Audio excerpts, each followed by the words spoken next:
அடுத்து நாம் அனைவரும் ஆவலோடு காத்து கொண்டிருக்கின்ற பட்டிமன்ற நிகழ்வு குடும்பத்தின் மகிழ்ச்சியும் பெருமையும் ஆண்கள் கையிலா பெண்கள் கையிலா. பட்டிமன்ற நடுவர்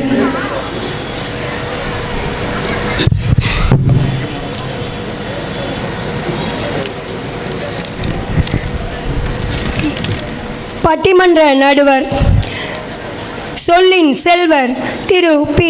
மணிகண்டன் ஐயா அவர்களுக்கு நமது நன்றிகள், நமது வாழ்த்துக்களையும் நன்றிகளையும் வணக்கங்களை உரித்தாக்கிக் கொள்கிறோம். பலத்த கரவொலி எழுப்புமாறு கேட்டுக்கொள்கிறோம். அவர்களை பற்றி ஒரு சில வார்த்தைகள். அவர்கள் நிறைய சொல்லிட்டே போகலாம். ஆண்டு தமிழக அரசின் சொல்லின் செல்வர் என்ற விருதினை பெற்றவர்கள் ஐயா அவர்கள். தமிழ் இலக்கியல், இதழியல் மற்றும் தகவல் தொடர்பியல், பொது மேலாண்மை போன்ற துறைகளில் முதுகலை பட்டம் பெற்றவர்கள். ஆன்மீகம், இலக்கியம், தன்முனைப்பு பேச்சாளராகவும் பயிற்சியாளராகவும் வலம் வருபவர்கள். 30 ஆண்டுகளுக்கும் மேலாக இலக்கிய நிகழ்வுகளில் பங்கு பெற்று வருகிறார்கள். இதுவரை சுமார் 3000 மேடைகளுக்கும் மேல் பேசியுள்ளார்கள். இந்த இடத்துல நம்ம பலத்த கரவொலி எழுப்பலாம் அல்லவா? நம்ம ஒரு மேடையில் பேசுகிறதே பெருசு, அவங்க 3000 மேடைகளில் பேசியிருக்காங்க. அத்தனை மேடைகளிலும் அனைவரின் கவனத்தையும் தன்வசம் திருப்பி உள்ளவர்கள் தான் ஐயா அவர்கள். மிகவும் நகைச்சுவையாக பேசக்கூடியவர்கள். அது மட்டுமல்லாமல் தமிழகம் மட்டும் அல்லாமல் உலகம் முழுமையும் பல்வேறு ஆன்மீக நிகழ்வுகளில் பங்கு பெற்று வருபவர்கள். நகைச்சுவை கலந்த ஆன்மீக தனி உரை மக்கள் மத்தியில் இவர்களுக்கு தனி இடத்தை பெற்று தந்துள்ளது. தமிழகம், வெளிமாநிலம், அயல் நாடுகளில் பட்டிமன்றங்களில் உலா வந்து இன்று பட்டிமன்றத்தில் புதிய தலைமுறைகளை பங்கு பெறச் செய்து தாம் நடுவராக இருந்து வருபவர்கள் ஐயா அவர்கள். 10க்கும் மேற்பட்ட புத்தகங்களை எழுதியுள்ளார்கள். அவற்றுள் ஜெயித்து காட்ட 100க்கு 100 உயர நூல்கள், இளம் வயதினர் படிக்க வேண்டிய நூல்கள். அரசு மற்றும் தனியார் பள்ளி கல்லூரிகளில் ரோட்டரி மற்றும் சங்கங்கள், MNC உள்ளிட்ட தொழில் நிறுவனங்கள், இலக்கிய அமைப்புகள், நகைச்சுவை மன்றங்கள், அயல்நாட்டு தமிழ் அமைப்புகள் என்று நாளும் தன் பேச்சால் அனைவரின் உள்ளங்களையும் கவர்ந்து உலா வருபவர்கள்.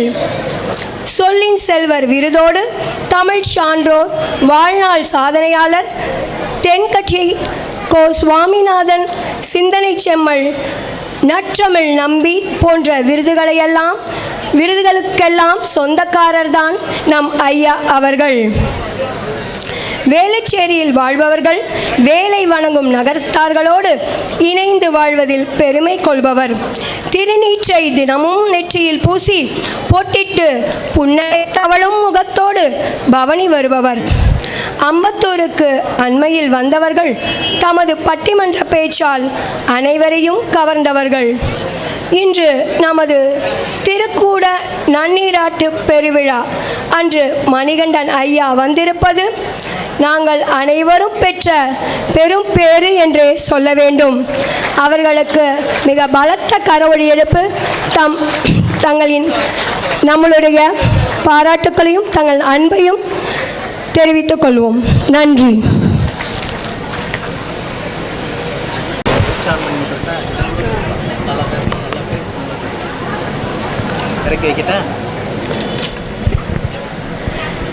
என்னன்னா ஐயா குரல் கொஞ்சம் ஒதுவாகி போச்சு. நம்ம என்ன நினைக்கிறோம், சரியான அந்த உச்சரிப்பு வருகிறதா என்பதிலே ஒரு கலக்கம். ஐயா அவர்களோ தமிழ் பேசுவதில் வல்லவர்கள். அந்த நேரத்திலே அந்த தமிழினுடைய அந்த பிழை, உச்சரிப்பு பிழை ஏற்படாமல் இருக்க வேண்டும் என்பது மிக முக்கியம். நன்று. இதிலே நம்முடைய தலைப்பு குடும்பத்தின் மகிழ்ச்சியும் பெருமையும் ஆண்கள் கையிலா பெண்கள் கையிலா. ஆண்களே என்கின்ற தலைப்பிலே பேச வந்திருப்பவர்கள் திருமதி தெய்வானை மணிகண்டன், காரைக்குடியைச் சார்ந்தவர்கள். அவர்களை அன்போடு மேடைக்கு வருமாறு அழைக்கின்றோம்.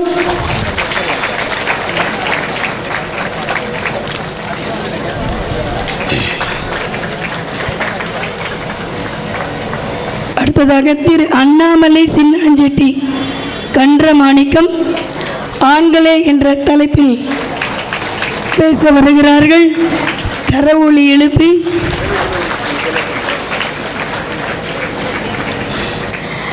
அவர்களை வரவேற்கின்றோம் மேடைக்கு. அடுத்ததாக திரு பிரசன்ன பழனியப்பன் புதுவயலை சார்ந்தவர். அவர்களை அன்போடு மேடைக்கு வருமாறு அழைக்கின்றோம். பெண்களே என்கின்ற தலைப்பில்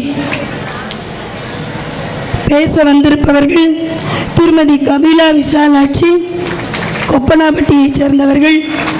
அவர்களை மேடைக்கு வருமாறு அன்போடு அழைக்கின்றோம். திருமதி கவிதாயினி மீனாட்சி, காரைக்குடியைச் சார்ந்தவர்கள். அவர்களை மேடைக்கு வருமாறு அன்போடு அழைக்கின்றோம். திரு நாராயண கோவிந்தன், தேவகோட்டையைச் சேர்ந்தவர்.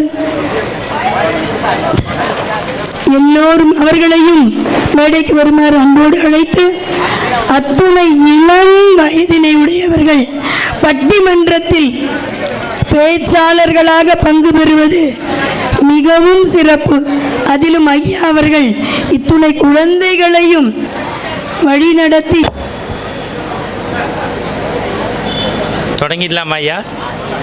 சரி, யாராவது வெயில் போதுங்க ஐயா, இதுக்கு மேலே சத்தம் கூட்டாதீங்க ஐயா. மைக்கும் மனைவியும் ஒரே மாதிரி இருக்கக்கூடாது. புரிஞ்சு சிரித்த 2 பேருக்கு நன்றி. வெயில் காலமாக இருக்கும், கொஞ்சம் கொஞ்சமாக தான் கேட்கும். 70 வருஷம்தான் கேட்கலன்னு பேசியே கொண்டிருக்காங்களே நம்ம நாட்டில். தயவுசெய்து சத்தம் வெளியில் புரிஞ்சு சிரிக்கிறாங்க. கொஞ்சம் எல்லோரும் அங்கே பாருங்கள், என் மாமனார் மாதிரியே ஒருத்தர் பேசிக்கிட்டே இருக்கார். உங்கள்கிட்ட தயவுசெய்து சொல்கிறேன், இந்த ராமநாதன் என்னை பாடாப்படுத்தியிருக்காப்புல, 5 மணிக்கு வந்துருங்கன்னாப்புல. நான் சத்தியம் சொல்கிறேன், என் வாழ்க்கையில் அந்த மாதிரி ஒரு இளைஞனை நான் பார்த்ததில்லைங்க. அந்த பிள்ளைக்கு 100 வருஷம் அந்த பிள்ளை நல்லா இருக்கணும். என்னோட சின்னவர் தான். நல்ல ஒரு அதையும் யோசித்து கை தட்டுறீங்கன்னு தெரியல. நல்லா தட்டுங்களேன். வெயில் காலம் கசகசன்னு இருந்தால் வீட்டுக்கு போகணும்னு நினச்சா நான் தப்புன்னு சொல்ல மாட்டேன். 2 பேராக போகணும். குபீர்னு 10 பேராக போய் எனக்கு ஹார்ட் அட்டாக் வர்ற மாதிரி பண்ணப்படாது. அதுவும் சில ஆட்சிமார் வரும்போது தனியாக வருவாங்க, போகும்போது வாடி அவன் வாயவே மூட மாட்டான். நான் அப்பயே சொன்னேன்ல, இந்த சிப்பிச்சீடை சுத்தம் போதே சுற்றிடுவீங்க பாருங்கள், அது மாதிரி ஆகக்கூடாது. இப்போ நம்மளோடது வந்தே பாரத் மாதிரி ஏறிட்டால் இறங்காது. நம்ம தொடங்கிட்டா தயவு செய்து நான் திருப்பி சொல்கிறேன், இவங்க 6 பேரும் உங்களுக்காக கட்டுப்பட்டிருக்கலாம் நகரத்தார். 6 பேர்த்துக்குள்ளே நான் எதுக்குடா அப்படின்னு கேட்டால், இவங்கெல்லாம் இவங்க சமூகத்துக்காக பேச வந்திருக்காங்க. நான் திருப்பி சொல்கிறேன் வார்த்தை, இவங்கெல்லாம் இவங்க சமூகத்துக்காக பேச வந்திருக்காங்க. நான் இந்த சமூகத்தால் போட்ட பிச்சையினால் வளர்ந்த படிப்புக்கு நன்றிக்காக வந்திருக்கேன். அதுக்கு மேலே அதிகம் கிடையாது. தொடங்கிடலாம். ஏன் இவ்வளோ பேர் நிற்கிறீங்க? நல்லா இருந்தால் கேட்போம், இல்லாட்டி பாக்கியலட்சுமியை பார்க்க போகலாம்னா தைரியமாக வாங்க. இத்தனை ஆட்சிமார் இத்தனையை விட்டுட்டு, பாண்டியன் ஸ்டோரை விட்டுட்டு வந்திருக்குல்ல அந்த அம்மாலாம். அதில் ஒரு அம்மா சொல்லுது, உன் பேச்சை பார்ப்பேன், நல்லா இல்லாட்டி IPL சேஸ் கேள் பார்க்க போயிடுவேங்குது. தொடங்கிடலாமா? சரி, நான் திருப்பி சொல்கிறேன், ஒவ்வொருத்தரும் இந்த 6 பேரும் பல இடங்கள்லேருந்து வந்திருக்காங்க. 10 நிமிஷம் புள்ள கேரளாலேருந்து வந்திருக்கான். 9:30 மணிக்கு அவனுக்கு பஸ்ஸு. அந்த தங்கச்சி நீங்கள் நல்லா தெரிஞ்சுக்கணும், நம்ம வீட்டு பிள்ளைய கடைக்கே அனுப்ப மாட்டோம். திருச்சியிலேருந்து வந்திருக்கு. எல்லாரையும் நான் அப்புறம் அறிமுகப்படுத்தினேன். இப்படி வந்துக்கிட்டே இருந்தால் வந்து உக்காந்துருங்க. என்னை பட்டிமன்றம்னு சொல்லிவிட்டு, இது என்ன பட்டிமன்ற கூட்டம் மாதிரியா இருக்குது? சைவ திருமுறை மாநாடு மாதிரி இருக்குது. அண்ணே மஞ்சள் சட்டை நீங்கள் தான். எனக்கு தெரிஞ்சு என் மச்சினை மாதிரி வந்ததுலேருந்து அமைதியாக இருக்க ஒரே ஆள் நீங்கள் தான். நீங்கள் சொன்னால் தான் ஆரம்பிப்பேன். ஆரம்பிச்சிடலாமா? அற்புத கீர்த்தி வேண்டின் ஆனந்த வாழ்க்கை வேண்டின் நற்பொருள் குவிதல் வேண்டின், அற்புத கீர்த்தி வேண்டின் ஆனந்த வாழ்க்கை வேண்டின் நற்பொருள் குவிதல் வேண்டின் நலமெல்லாம் பெருக வேண்டின் கற்பக மூர்த்தி தெய்வ கடஞ்சிக திருக்கை என்று பொற்பதம் பணிந்து பாரீர் பொய்யில்லை கண்ட உண்மை விநாயகா சரணம் சரணம் சரணம். இந்த பாட்டு எல்லாருக்கும் தெரியும். இந்த பாட்டை எழுதினவர் யாருன்னா, மாட்டு வண்டி போக முடியாத இடத்திற்கு பாட்டு வண்டியால் பயணப்பட்டு வட்டி கணக்கை விட்டுவிட்டு வாழ்க்கை கணக்கை இந்த நாட்டுக்கு சொல்லிக் கொடுத்த செட்டிக்குளத்தில் பிறந்த என் தங்கம் கவியரசு கண்ணதாசனின் திருவடியை வணங்குகின்றேன்.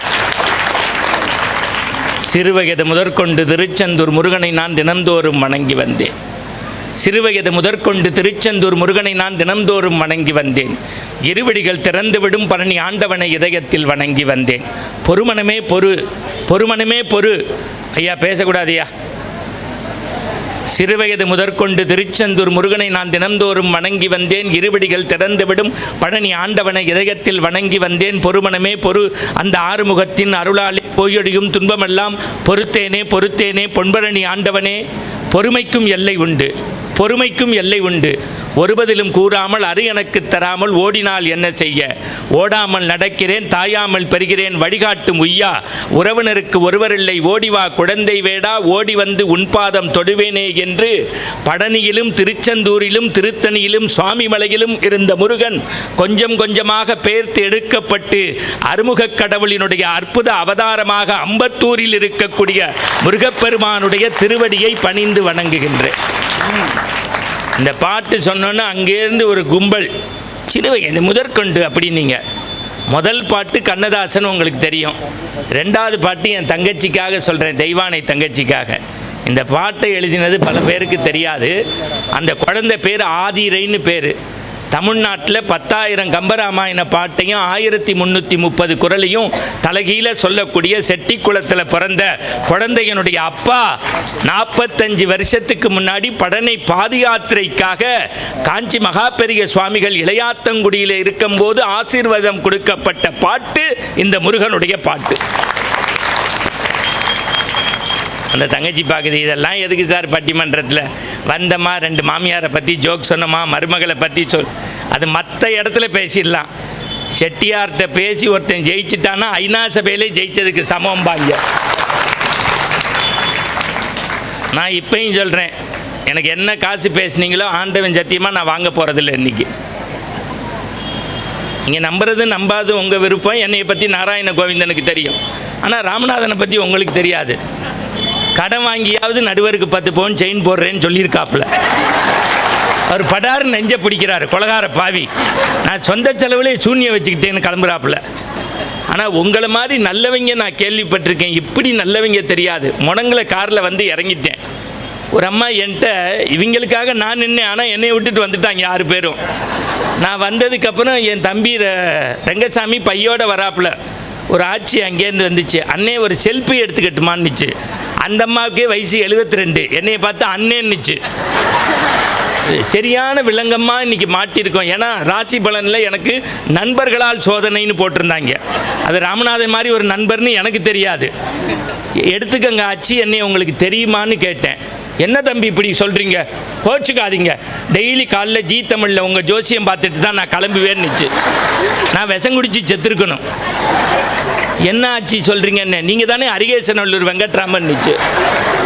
இல்லைம்மா நான் ஆன்மீகம் பேசுகிறவர் சங்கரா இல்லை, அப்புறம் ஜெயா டிவியில் அருளுரை பேசுகிற இல்லை, முகச்சாடை ஒரே மாதிரியாக இருந்துச்சுன்னுச்சு. இப்போ இவங்களெல்லாம் அறிமுகப்படுத்துறது இருக்கட்டும். இந்த 3வது ரோவில் ஒரு பொண்ணு தயங்கி தயங்கி மயங்கி மயங்கி உங்களுக்கெல்லாம் தெரியாமல் ஒருத்தி உக்காந்துருக்கா. எந்திரா, அந்த பிள்ளைக்கு ஒரு கைத்தட்டு 1 நிமிஷம் இடைவிடாது கொடுங்க பார்க்கலாம். நான் சேலஞ்சு பண்ணுறேன், எழுதிக்கங்க. இன்னும் 10 வருஷம் கழித்து தமிழ்நாட்டு மேடைகளை ஆளப்போகிறது செட்டிக்குளம் தான், வேறு எவனும் கிடையாது. இந்த உட்காந்துருக்க என் தங்கச்சி வந்து இன்னொரு பாரதி பாஸ்கர், இவங்க இன்னொரு வழக்கறிஞர் சுமதி, அந்த அம்மா 3 இளம்பரை மணிமாறனுக்கு சமம். அந்த ஆள் நாராயண கோவிந்த இருக்கா பாருங்க. உங்களுக்கு சொல்கிறேன், தப்பு இல்லை. அண்ணன் சீமானே என்கிட்ட சொல்லியிருக்காரு, எனக்கு மனசு சோர்வாக இருந்தால் என் தம்பி பேச்சை தான் தம்பி கேட்பேன் இருக்கார். சொல்லணும் நல்ல விஷயத்த. நடுவில் உட்காந்துருக்காரு பாருங்க. 3 ஜென்மத்தில் மாமியாராக பிறந்து 30 மருமகளை க்ளோஸ் பண்ண ஆள் அந்த ஆள். அவனை சாதாரணமாக நினச்சிடாதீங்க. வந்ததுலேருந்து கல்யாணத்துக்கு பொண்ணு பார்த்துக்கிட்டே இருக்கான். உனக்கு இந்த ஜென்மத்தில் நடக்காது போ. நம்மளால் முடிஞ்ச சாபத்தை கொடுக்கணும்ல. நீ பொண்ணா பிறந்தா நானே பண்ணியிருப்பேன்டா உன்னைய. அவ்வளோ அற்புதமான பிள்ளை இவர் இருக்கார் பாருங்க. இவரை பற்றி நான் பின்னாடி சொல்கிறேன். முருகனுக்கு நம்ம ஊரில் சொல்லுவாங்க மூர்த்தி சிறிது, அதுக்கு ஒரே ஆள் நம்ம தம்பி தான். எல்லாரையும் பற்றி நான் பின்னாடி சொல்கிறேன். எப்படி ஒரு ஜனத்தை வச்சு, அதுவும் இவர்கிட்ட ராமநாதன்ட்ட எவ்வளோ நேரம்னு பார்த்தீங்களா, இவ்வளோ நேரம் நான் காப்பி கேட்டேன். இந்த வந்துரும்னாங்க. நான் பேச பேச இவங்க குடிப்பாங்க பாருங்களேன், அப்படியே ரசிப்பாங்க. அடாடாடா, அதான் நமக்கு நட்சத்திரப்படி ராசி நல்லா இல்லை. கொடுங்கண்ணே, நான் ஒரே சமயத்தில் 2 வேலை பார்க்க முடியாதுன்னு. அதுலேயும் சிரிப்பு. என் ஆயுஸ்லேயும் என் கல்யாணத்தில் கூட இந்த மாதிரி சோபா போடலைங்க. உள்ளே உட்காந்தா 6 அடி உள்ளே போகுது. அதாவது நகரத்தார் நல்லா கவனிப்பாங்கன்னு கேள்விப்பட்டிருக்கேன். அதுக்காக ஒரு பட்டிமன்றத்துக்கு 10 பவுன் செயின், 8 பவுன் பிரேஸ்லெட்டு. அண்ணன் கிளம்புறாரு, கூட்டம் வேண்டாம் அப்படின்னு. சும்மாச்சுக்கோ உட்காந்துக்கோங்க. எனக்கு எல்லாரும் இந்த பாருங்க, சந்தோஷமாக சிரிக்கிறதுக்கு தான் கும்பாபிஷேகத்துக்கு வந்திருக்கோம். நிறைய பேர் நினைக்கிறான் வாழ்க்கைங்கிறது ஆடி காரில் போகிறது இல்லை, ஆஸ்பத்திரிக்கு போகாமல் இருக்கிறது தான் வாழ்க்கை. சொம்பு நிறைய தங்க காசு சேர்க்கறது இல்லை வாழ்க்கை. அன்பு செலுத்துறதுக்கு வீட்டில் அம்மானு ஒருத்தி வேணும், அதுதான் வாழ்க்கை. அதிகாரம் தான் ஆடாட்டியும் தான் தசையாடுங்கிற நகரத்தார் மாதிரி 4 உறவை சம்பாதிக்கிறது தாங்க வாழ்க்கை. ஏப்பா இத்தனை பேர் நிற்கிறாங்களேயா, அவங்களுக்கு ஒரு கைத்தட்டு கொடுங்க. அவங்களுடைய பாதார விந்தங்களை வணங்குறேன். அண்ணே, அடுத்த தடவை கோவில் மண்டலாபிஷேகத்தை மட்டும் இங்கே பண்ணுங்க. பட்டிமன்றத்தை நேரு உள்விளையாட்டு அரங்கில் வைங்க. இதுதான் இலக்கிய கூட்டம். சும்மா Sun TV, Raj TV, Jaya டிவிலாம் நடத்துகிறாங்க. நான் யாரை பற்றியும் கவலைப்பட மாட்டேன். எனக்கு வாழ்க்கையில் பயம்னா என்னன்னே தெரியாது. என்னை எவன் ஆதரிக்கிறானோ இல்லையோ, என் உடம்பு ஃபுல்லாக உங்களுக்கெல்லாம் நிறையா பேருக்கு தெரியாது. அந்த காலத்தில் மஞ்சள் கலரில் தென்னைமர படம் போட்டிருக்க ஓகே மாட்டு தீவனம் வீட்டில் விரிச்சிருக்கக்கூடிய டால்டா டப்பாவில் சிப்பு சீடையும் புளிக்குழம்பும் மண்டி குழம்பும் சாப்பிட்ட உடம்பு. நான் வாழ்க்கையில் சொல்கிறேன், என் சரித்திரத்தில் 30 வருஷமாக நான் பேசிகிட்டு இருக்கேன். இந்த மாதம் மட்டும் மறந்துடாதீங்க 9 கும்பாபிஷேகம். நாளைக்கு நம்ம பெருங்குடியில் பேசுகிறேன், நேற்றுக்கு கேரளாவில் பேசினேன். ஆனால் இவ்வளவு பெரிய ஜன கூட்டம் என் வாழ்க்கையில் சென்னையில் நான் இன்றைக்கி தான் பார்க்குறேன் ஒரு கும்பாபிஷேகத்துக்கு. நான் திருச்செந்தூர் கந்த சஷ்டியில் கூட்டம் பார்த்துருக்கேன், தலையாக இருக்கும். அட அம்பத்தூர் முருகன் கோவிலில் தலையாக இருக்குது. அதில் ஒரு அம்மா கழுத்தை பிடிக்குது, இவன் திருடன் போல அப்படின்னு சொல்லி. அதில் அந்த ஆட்சி பாருங்கள். இந்த வரவேற்புரை சொல்லி ஒரு அம்மா பேசினாங்களே, தொண்டை கூட காட்டி, எங்கே அந்த ஆட்சி, எங்கே அந்த ஆட்சி? அவங்களுக்கு ஒரு நல்ல கைத்தட்டு கொடுங்க. அடுத்து 2 பேர் பேசினாங்களே, அவங்களும் வாங்க. என்ன உச்சரிப்புமா! என் தம்பிமார்கள் கோச்சிக்கிட்டாலும் பரவாயில்ல. இன்னைக்கு எவனுக்கெல்லாம் இம்மு இன்னி இட்டு இப்பு இரு இச்சு வரலையோ அவன் தான் டிவி ரேடியோவில் பேசுகிறான். ரேடியோ மெர்ச்சி சமாட்டு மச்சி துப்பு எச்சி, அவன் வாயில் தர்பையை போட்டு பொசுக்க. ஒரு பயலுக்கும் வரல. இது எங்க வெள்ளக்க பிரகடம் கில்ல பெல்லாம அப்படிங்கிறான். நகரத்தாரும் கார்காத்தாரும் இல்லைன்னா இந்த நாட்டில் தமிழும் தேவாரமும் திருவாசகமும் இல்லாமல் போயிருக்கு. நான் தலைவர் ராதாகிருஷ்ணனையும் துணைத் தலைவர் ராமனையும் நாச்சியப்பனையும் முத்தையாவையும் வேலாயுதத்தையும் ஜோதிமணியையும் சிதம்பரத்தையும் ரத்ன சபாபதியும் கிருஷ்ணனையும் மட்டும் பாராட்டலை. ஒன்னே ஒன்று சொல்கிறேன், இந்த முருகன் கோவில் நல்லா இருக்கணும்னு நினச்சா மண்டலாபிஷேகத்துக்குள்ள இருக்கிறவன் அள்ளி கொடுங்க. கடன்பட்டு செய்யாதீங்க, கஷ்டப்பட்டு செய்யாதீங்க, நஷ்டப்பட்டு இருக்கிறவன் அள்ளி கொடுங்க, இல்லாதவன் கிள்ளி கொடுங்க. அதுவும் முடியாதவன் உடல் உழைப்பு கொடுங்க. அதுவும் முடியாதவன் நம்ம சாப்பிட்டு இப்போ போகிறோம்ல அந்த தொன்னையை எடுத்து குப்பை தொட்டியில் போடுங்க. அதுவும் முடியாதவன் கமிட்டியை பற்றி தப்பு பேசாமல் போங்க. 100 வருஷம் நல்லா இருக்கும். என்ன ராமநாதன், நீங்கள் சொல்ல சொன்னதெல்லாம் சொல்லிட்டேனா? வாடி வச்சு செய்வோம்ல. என்னையை கொடுத்துட்டு நீ டீ சாப்பிட்டா நான் விடுவேனா? ரசிக்கிறாரு. இந்த ரோட்டரி லயன்ஸில் சும்மா உட்காந்துருப்பேன், நான் பேச ஆரம்பிப்பேன். நற்றினை படித்தாயான 50 பேருக்கு சூப்பு கொடுத்துருவாங்க. குறுந்தகை வாசித்த எனக்கு சிரிக்கிறவங்க, ஐயோ என்ன கூட்டம் சார், என்ன கூட்டம் சார். என் பாரதி சொல்வான், தேசம் உயர வேண்டுமெனில் தெருவெல்லாம் தமிழ் முழங்க வேண்டும், சொல்லில் உயர்வு தமிழ் சொல்லை அதை தொழுது படித்தினடி பாப்பா, யாமறிந்த மொழிகளிலே தமிழ் மொழி போல் இனிவது எங்கும் காணும், யாமறிந்த புலவனிலே கம்பனை போல் வள்ளுவன் போல் இளங்கோ போல் பூமிதனில் யாங்கனுமே கண்டதில்லை, உண்மை வெறும் புகழ்ச்சி இல்லை, கண்ணிருந்தும் குருடராய் காதிருந்தும் சவுடராய் ஆண்மை இருந்தும் கோலனாய் அஞ்சுபவனை ஒரு சொல் கேளிர், வீட்டு பாஷைகளை கற்கிலாய் வேறு வேறு பாஷைகளை கற்பாய். அந்த பாரதி மட்டும் இன்னைக்கு உயிரோட இருந்திருந்தார்னா தமிழ் எங்கடா இருக்குன்னா அம்பத்தூர்ல இருக்குன்னு சொல்லியிருப்பா சார். ரொம்ப சந்தோஷமா இருக்கு. அதில் ஒரு ஆட்சி நயன்தாராவை பார்க்குற மாதிரி என்னை பார்க்குது.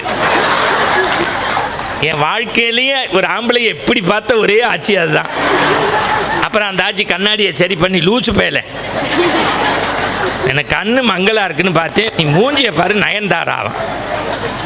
நீங்கள் நல்லா சாப்பிட்டீங்களா பாட்டி? அடுத்து ஜூஸ் குடிங்க. இதை பாருங்க, வாழ்க்கையில் நோய் வராமல் இருக்கணும்னா உங்களுக்கு ஒன்றே ஒன்று சொல்கிறேன், எவனை பற்றியும் கவலைப்படாமல் சந்தோஷமாக வாழுங்க. கீரைக்கட்டுக்காரி 2 செல்ஃபோன் வச்சுருக்கா, வேணும்னு ஒன்று வேண்டான்னு ஒன்று. நம்ம வாழ்க்கைக்கு பொருள் வேண்டும், வாழ்வதிலும் பொருள் வேண்டும். அதுலேயும் நிறைய பேர் குழந்தை குட்டிங்களோடு வந்திருக்கீங்க. எனக்கு ரொம்ப எங்கடா தம்பி, அவனே என்னை மாதிரி பார்க்குறான். இவ்வளோ பேசுகிற ஆள் வீட்டில் பேசுவானான்னு நினச்சி பார்க்குறான். அங்கே முடியலேன்னு இங்கே வரேன். நல்லா சொல்கிறேன், இங்கே பாருங்கள், ஒன்றே ஒன்றுங்க. 30 வருஷத்துக்கு முன்னாடி யார் வீட்டுக்காவது போனால் வணக்கம்னு சொல்லி சொம்பில் காப்பி கொடுத்து தட்டு நிறைய சீடையும் முறுக்கும் பணியாரமும் வச்சு கொடுத்து அதுக்கப்புறம் சாப்பாடு போட்ட இந்த குடும்பத்தில் மனசாட்சியோடு சொல்லுங்கள், காலையில் யாராவது பார்த்தா என்ன அப்பச்சி உங்களுக்கு 300 எனக்கு 310, என்ன உங்களுக்கு 400 எனக்கு 410. அப்பச்சி நான் இப்போ ரைஸே சொல்கிறதில்ல அப்பச்சி, 2 சப்பாத்தி தான். அப்பச்சிக்கு கோடி இருந்து என்ன பிரயோஜனம்? நான் தயவு செய்து சொல்கிறேன், வாழ்க்கையில் டாக்டர்கிட்டயே போகாதீங்க, கொன்றுவாங்க. போனோன்னு கேட்பார், மூச்சை இழுத்து விடுங்கம்பார். நம்ம விட்டுறக்கூடாதுன்னு தான் அங்கே போகிறோம். உள்ள உண்மையை நீங்கள் வேணால் போய் பாருங்கள், நாக்கை நீட்டும்பார், கண்ணை காட்டு, பின்னாடி திரும்பு, அப்புறம் பசக்குன்னு அமுக்கிட்டு என்ன பண்ணுதும்பார். லூசு, நீ இவ்வளோ நேரம் என்ன பண்ண சார்? சிரிக்கிறதுக்கு சொல்ல. 4 நாளைக்கு முன்னாடி எங்கள் டாக்டர் வீட்டுக்கு போயிருக்கேன். டாக்டர் இல்லை, உள்ளேருந்து நர்ஸ் வந்தது. அம்மா டாக்டர் எங்கன்னு, வாயை மூடு. தெர்மாமீட்டர் வச்சு எக்ஸ்ரே எடுத்து இசிஜி எடுத்து 8500 பில்லு. உள்ளேருந்து டாக்டர் வந்து என்ன மணி கண்டுன்னாரு, எங்கள் அப்பா அம்மாவுக்கு மார்ச் தேதி குறிச்சிட்டோம், ஜூன் மாதம் சதாபிஷேகம், பத்திரிக்கை கொடுக்க வந்தேன். என்ன லூஸாகவே இருக்காங்க. நான் இன்னைக்கு சொல்கிறேன், நகரத்தார்களுக்கு கைகூப்பி தயவுசெய்து இருக்கிறவங்க அட்ஜஸ்ட் பண்ணிக்கங்க, இல்லாதவங்க இடம் கொடுங்க. இதுக்கு மேலே உண்மையிலேயே கேட்க முடியாது. நம்மளை விட நம்ம வசதியாக உட்காந்துட்டோம், அவங்கெல்லாம் கொஞ்சம் அப்படியே நல்ல உங்கள் காதில் கேட்குற மாதிரி பண்ணுவாங்க. இந்த சவுண்ட் சர்வீஸ்காருக்கு ஒரு நல்ல, நீங்களும் டீயான்னு நல்ல கைத்தட்டுங்க, நல்லா கேட்குற மாதிரி பண்ணுங்க. நான் இப்போ சொல்கிறேன், உங்கள் லைஃப் நல்லா இருக்கணும்னா 2-3 விஷயத்தை சொல்லிவிட்டு பட்டிமன்றத்தை விட்டுருவேன். நீங்கள் ஒரு தடவை சிரித்தா உங்கள் உடம்புல 2 சொட்டு நல்ல ரத்தம் ஊறுதான். அம்மா பேசக்கூடாதும்மா, அரும்பாடுபட்டு பண்ணியிருக்காங்க தயவு செய்து. ஏன்னா இது ரொம்ப கஷ்டப்பட்டு கூட்டம். உண்மையிலேயே சொல்கிறேன், என் வாழ்க்கையில் விரல் விட்டு எண்ணக்கூடிய அளவுக்கு ஆண்கள் பெண்கள் இவ்வளவு பேர் சேர்ந்து உலகத்திலேயே அமைதியாக இருக்க ஒரே இடம் அம்பத்தூராக தான் இருக்கு. அதில் ஒரு ஆட்சி கண்ணு படப்போகுது, லூசு பயல, சும்மா இரு.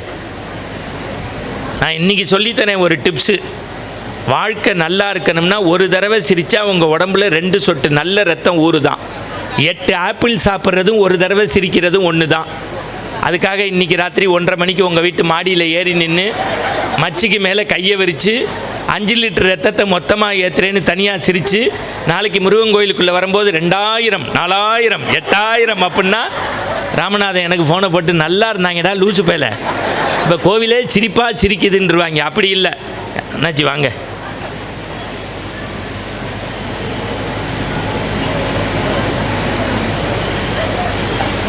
ரொம்ப சந்தோஷமாக இருக்கீங்க. நான் நகரத்தார்கள்ட்ட போய் ஆன்மீகத்தையும் இறைப்பணியையும் உழவாரப் பணியையும் கொடையையும் கல்வியையும் பற்றி நான் பேச முடியாது. ஆனாலும் சில விஷயம் உங்களுக்கு சொல்கிறேன். இந்த முருகன் கோவில் கும்பாபிஷேகம் ஆகியிருக்கும், எல்லாரும் போவீங்க, என்ன கேட்பீங்கன்னு எனக்கு தெரியும். பெண்கள் பக்திக்கு நிகர் உலகத்திலேயே பக்தி கிடையாது. ஒரு 10-15 நிமிஷத்தில் நான் ரெடி பண்ணி உங்களெல்லாம் விட்டுருவேம்மா. தெய்வானை பார்க்குது கிளிப்பனி, நீ நல்லா உனக்கு செட் ஆயிடுச்சுன்னு பேசிக்கிட்டே இருக்க. நான் சொல்லட்டுமா, எல்லா ஊர்லேயும் காசுக்கு தான் பேசுகிறோம், இங்கே தான் ரசனைக்காக பேசுகிறோம். அதானே உண்மை. இந்த கூட்டத்தை நாளை கூட்டிட முடியுமா சார்? தமிழ்நாட்டில் 4 பேர் சேர்ந்தா கூட்டம்ங்கிறான், 40 பேர் சேர்ந்தா கட்சியே இணைச்சிட்டோங்கிறான். எந்த காசும் கொடுக்காம பிரியாணி இல்லாமல் தமிழுக்காக ஒரு கூட்டம் வருதுன்னா அதுதான் நகரத்தார் கூட்டம். எனக்கெல்லாம் அடுத்த ஜென்மம்னு ஒன்று இருந்தால் நான் சத்தியமாக சொல்கிறேன், ஐயர் வீட்டு பையன் நகரத்தாராக தான் பிறக்கணும்.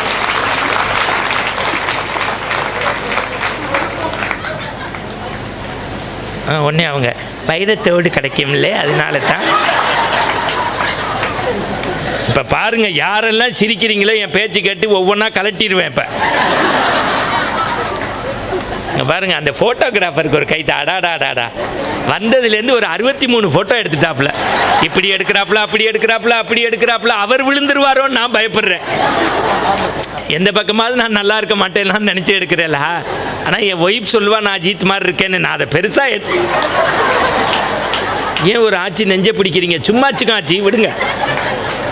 லூசு பையில மூஞ்சியை பாரு, அஜித் தான் நினப்பு தான் பொழப்ப கெடுத்ததுன்னா. சரி, முதல்ல முருகன் கோவிலுக்குள்ளே போகிறோம். ஃபஸ்ட்டு ஆட்சி என்ன பண்ணுவாங்கன்னு சொல்கிறேன். ஏறுமகில் ஏறி விளையாடு முகம் ஒன்று ஈஸ்வரனுடன் ஞான மொழிப்பு. உங்களையெல்லாம் தூக்கி சாப்பிட்ருவாங்க எங்கள் ஆட்கள். மயிலாப்பூரில் சத்யநாராயணா சிவபுராணம் படிப்பாங்க, மிரட்டிருங்க மாமிகள். நமச்சிவாய வாழ்க, நாதன் தாழ் வாழ்க, இமைப்படுதும் என் நெஞ்சில் நீங்காதான் தாழ் வாழ்க, கோகலி ஆண்ட குருமனிதன் தாள். நான் 3 மாதம் பார்த்தேன், 4வது மாதம் மாமி சாமி அங்கே இருக்கு, நீ ஏன் இங்கேயே பார்க்குறேன்ன. நீ சும்மா இருற, மாமா வாங்கி கொடுத்த செருப்பு அங்கே தானே இருக்குது. அதில் பக்கத்து மாமி சொல்லி இது தெரிஞ்சுதான் நான் பையில் போட்டு கையிலேயே எடுத்துகிட்டு வந்துட்டேன். எங்கே பற்ற திறக்க கோவிலுக்குள்ளே போகிறோம், 400 ரூபா செருப்பு மேலே உள்ள பற்ற திறக்க முடியல. அதானே உலகம். சும்மா பொய் சொல்கிறோம் நம்ம. முதல்ல போனோன்னு முருகன்ட்ட இந்த வள்ளி தேவ சமேத முருகனாக இருக்காரே, போனோன்னு என்ன கேள்வி கேட்பீங்கன்னு எனக்கு தெரியாது. ஏறுமகில் ஏறி விளையாடு முகம் ஒன்று, ஈசனோட ஞானமொழி பேசு முகம் ஒன்று. முருகா முருகா, தெய்வானை எங்கள் வீட்டுக்கு எய்த்த வீட்டு பொண்ணு, அவளுக்கு அவர் சொல்கிறதெல்லாம் கேட்குற மாதிரி ஒரு மாப்பிள்ளை கிடைச்சாரு. பூம் பூம் பூம் மாடு மாதிரியே இருக்காப்புல. சரிமா சரிமான்னு மண்டையாட்டுறாரு. என் பொண்ணுக்கும் அதே மாதிரி ஒரு மாப்பிள்ளை வேணும். அடுத்து ஒரு ஆட்சி போகும். முருகா முருகா, வேலுண்டு வினையில்லை, மயிலுண்டு பயமில்லை, கந்தா கடம்பா கதிர்வதி வேளா. முருகா, உன்ட்ட ஒரே ஒரு ரிக்வெஸ்ட் தான். இந்த நடுவில் உட்காந்துருக்க பையன் மாதிரி எனக்கு ரொம்ப வேண்டாம். என் பிள்ளைக்கு ஒரு டிசிஎஸில், விப்ரோவில், இன்ஃபோசிஸில், எல்என்டியில் மாதம் 1.5 லட்சம் ரூபாய்க்கு சம்பளம் கொடுத்தா போதும் முருகா. அடுத்து ஒருத்தர் வருவார், வேகமாக வருவார். முருகா தள்ளு, முருகா தள்ளு.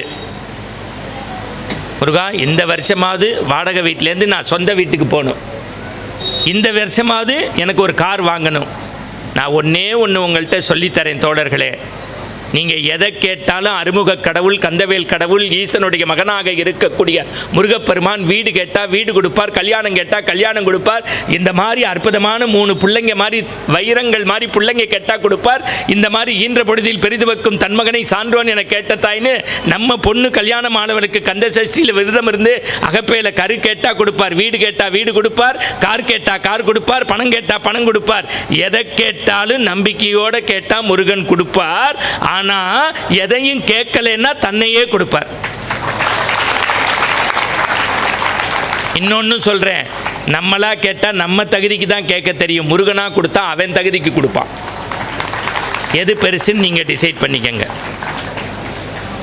வாழ்க்கையில் இன்னிலேருந்து ஒரு சத்தியப்பிரமாணம் எடுத்துக்கங்க. கடவுள்கிட்ட போகும்போது ஏடிஎம் மிஷினில் நம்பர் போட்டு பணம் கேட்குற மாதிரி நான் எதுவும் கேட்க மாட்டேன்டே.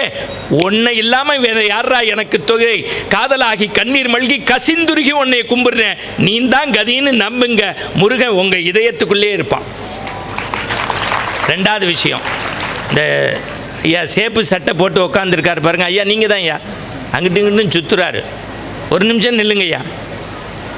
அவரெல்லாம் இந்த மண்ணில் இருக்கிறது உங்களுடைய கொடுப்பினை.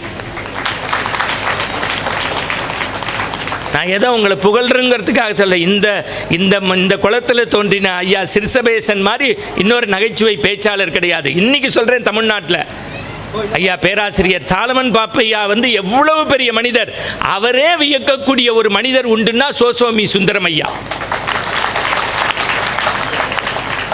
இந்த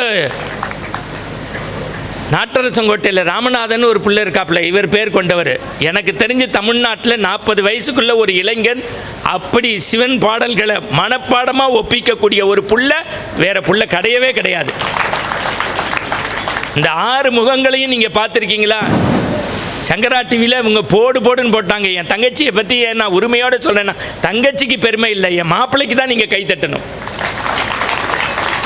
எவ்வளவு நீங்கள் பாருங்கள், அவங்கெல்லாம் ஒரு சாஃப்ட்வேரில் இருக்கிறவங்க. அத்தனை வேலையை முடிச்சுட்டு இரவில் மேடைக்கு வந்துட்டு அந்த புகழை எல்லாத்தையும் தன்னுடைய ஒரு ஸ்போர்ட்டிவாக ஒவ்வொரு ஆணினுடைய வெற்றிக்கு பின்னாடி பெண்ணுங்கிறோம்ல, இந்த பெண்ணின் வெற்றிக்கு பின்னாடி இருக்கிறார்ல மாப்பிள்ளை, அவருக்கு நம்ம கைத்தட்டி நன்றி சொல்லணும்.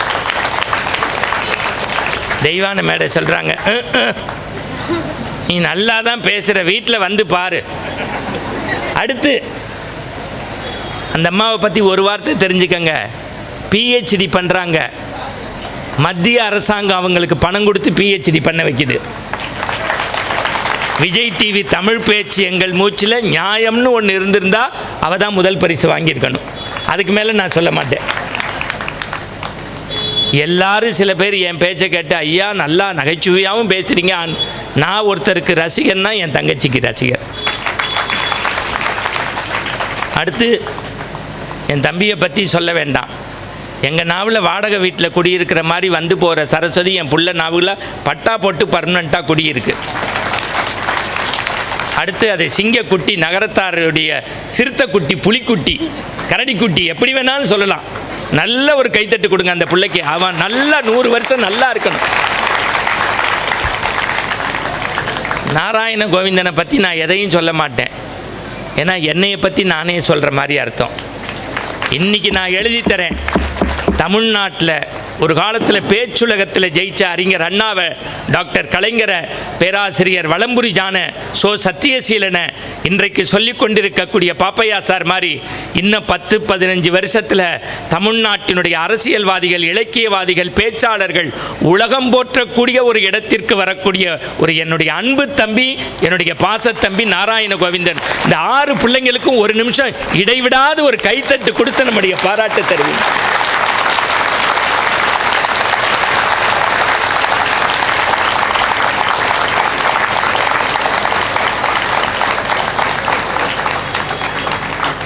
இதுக்கு மேலே இவங்களை அறிமுகப்படுத்த முடியாது. கோவில் கும்பாபிஷேகம் நடந்துருச்சு, பிரமாதமாக நடந்துருச்சு. கும்பாபிஷேகம்னா என்னன்னு சொல்லிட்டா நேராக தலைப்புக்குள்ளே போயிடலாம்.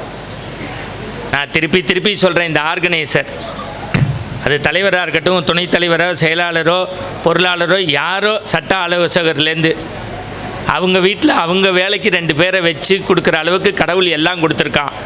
ஆனால் பொது காரியத்தில் 500 ரூபா வாங்கிறதுக்கு ஒரு வருஷமாக அவமானப்பட்டிருப்பாங்கல்ல, அதுக்கு தான் நம்ம ஒரு கைத்தட்டு கொடுக்கணும். சார் உண்மையிலுமே ஐயா, உங்கள் புகழ்ச்சிக்காக சொல்லலை உங்களை, இந்த ராமநாதன் படுத்தி எடுத்துட்டாப்புல. சார் ஏப்ரல் 22 மறந்துடாதீங்க, அம்பத்தூருக்கு ரைட்டில் வரணும், லெஃப்டில் திரும்பணும், இப்படி போகணும், மேடு இருக்குது. அதுக்கு என்ன தெரியுமா காரணம்? இந்த நிகழ்ச்சி தான் இனத்துக்காக செய்கிறோம், அது நல்லா வரணுங்கிற எண்ணம் இருக்குது பாருங்கள். ஐயா பெரியவங்கள்லாம் நம்பி என்கிட்ட பொறுப்பு கொடுத்துருக்காங்க, அந்த எண்ணம் தானே சார். இத்தனை பேர் கீழே தரையில் உட்காந்து தமிழ் கேட்குறீங்களே, இது எங்கே சார்? சார் நீ பஸ்ஸே விட்டாலும் கவலைப்படாதரா தம்பி, நகரத்தாரை பற்றி உனக்கு தெரியாதுரா. நான் 30 வருஷத்துக்கு முன்னாடியிலேருந்து அனுபவிக்கிறேன். சொந்த காரே வாங்கி தருவாங்க. போ, இன்னைக்கு இந்த 3 பேரில் யார் நல்லா பேசுகிறாங்களோ அவங்களுக்கு வைர மோதிரமே போட்டாலும் போடுவாங்க. உடனே மீனாட்சி சொல்லுது, அண்ணே என் கல்யாணத்தில் கூட எங்கள் மாமியார் போடலன்னே. நான் தயவு செய்து உங்கள்கிட்ட சொல்கிறேன், அடுத்த தலைமுறையை வாயார வாழ்த்தணும். எது சந்தோஷம்? இன்னொன்றுங்க, 30 வருஷமாக மேடையில் பேசுகிறேன். இது வரைக்கும் குறைஞ்சபட்சம் என் நினைவு சரியாக இருந்தால் ஒரு 500 கும்பாபிஷேகத்தில் பேசியிருப்பேன். அமெரிக்காவில் 11 கும்பாபிஷேகத்தில் இது வரைக்கும் பேசியிருக்கேன். ஆனால் இறைவணக்கம்னு சொல்லி சீடி தான் போடுவாங்க. என் வாழ்க்கையிலே தமிழ்நாட்டில் ஒரு கும்பாபிஷேக மேடையில் இறைவணக்கம்னு ஒரு பெண்ணு பாடி இங்கே தான் நிகழ்ச்சியை தொடங்கியிருக்கீங்க. அந்த பிள்ளைக்கு ஒரு நல்ல கைத்தட்டு கொடுங்க. அருமையாக பாடினா.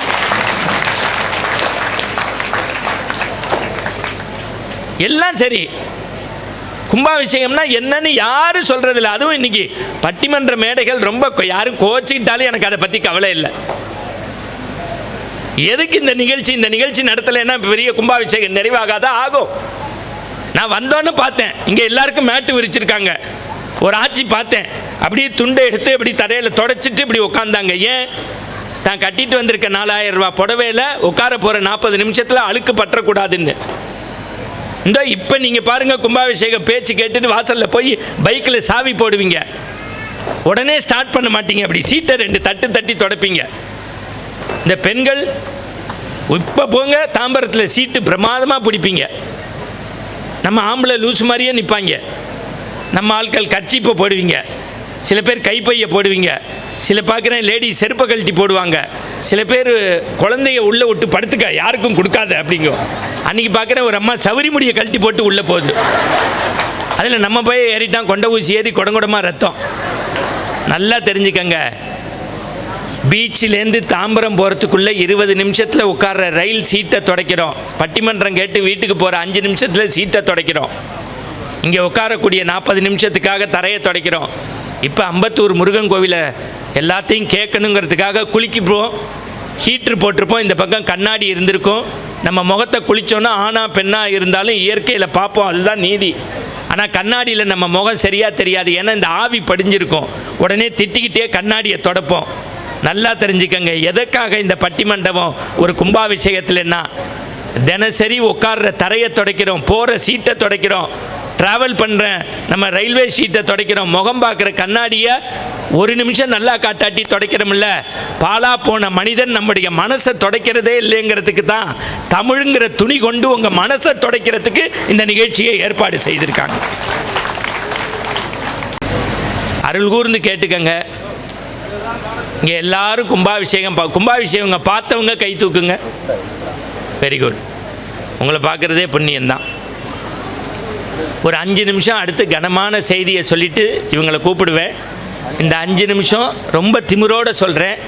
தமிழ்நாட்டில் 100 வேத விற்பனர்கள் சொல்ல வேண்டிய செய்தி, 100 நூலகத்தில் போய் நீங்கள் படிக்க வேண்டிய செய்தி, பல தமிழ் சான்றோர்கள்ட்ட கேட்ட செய்தி.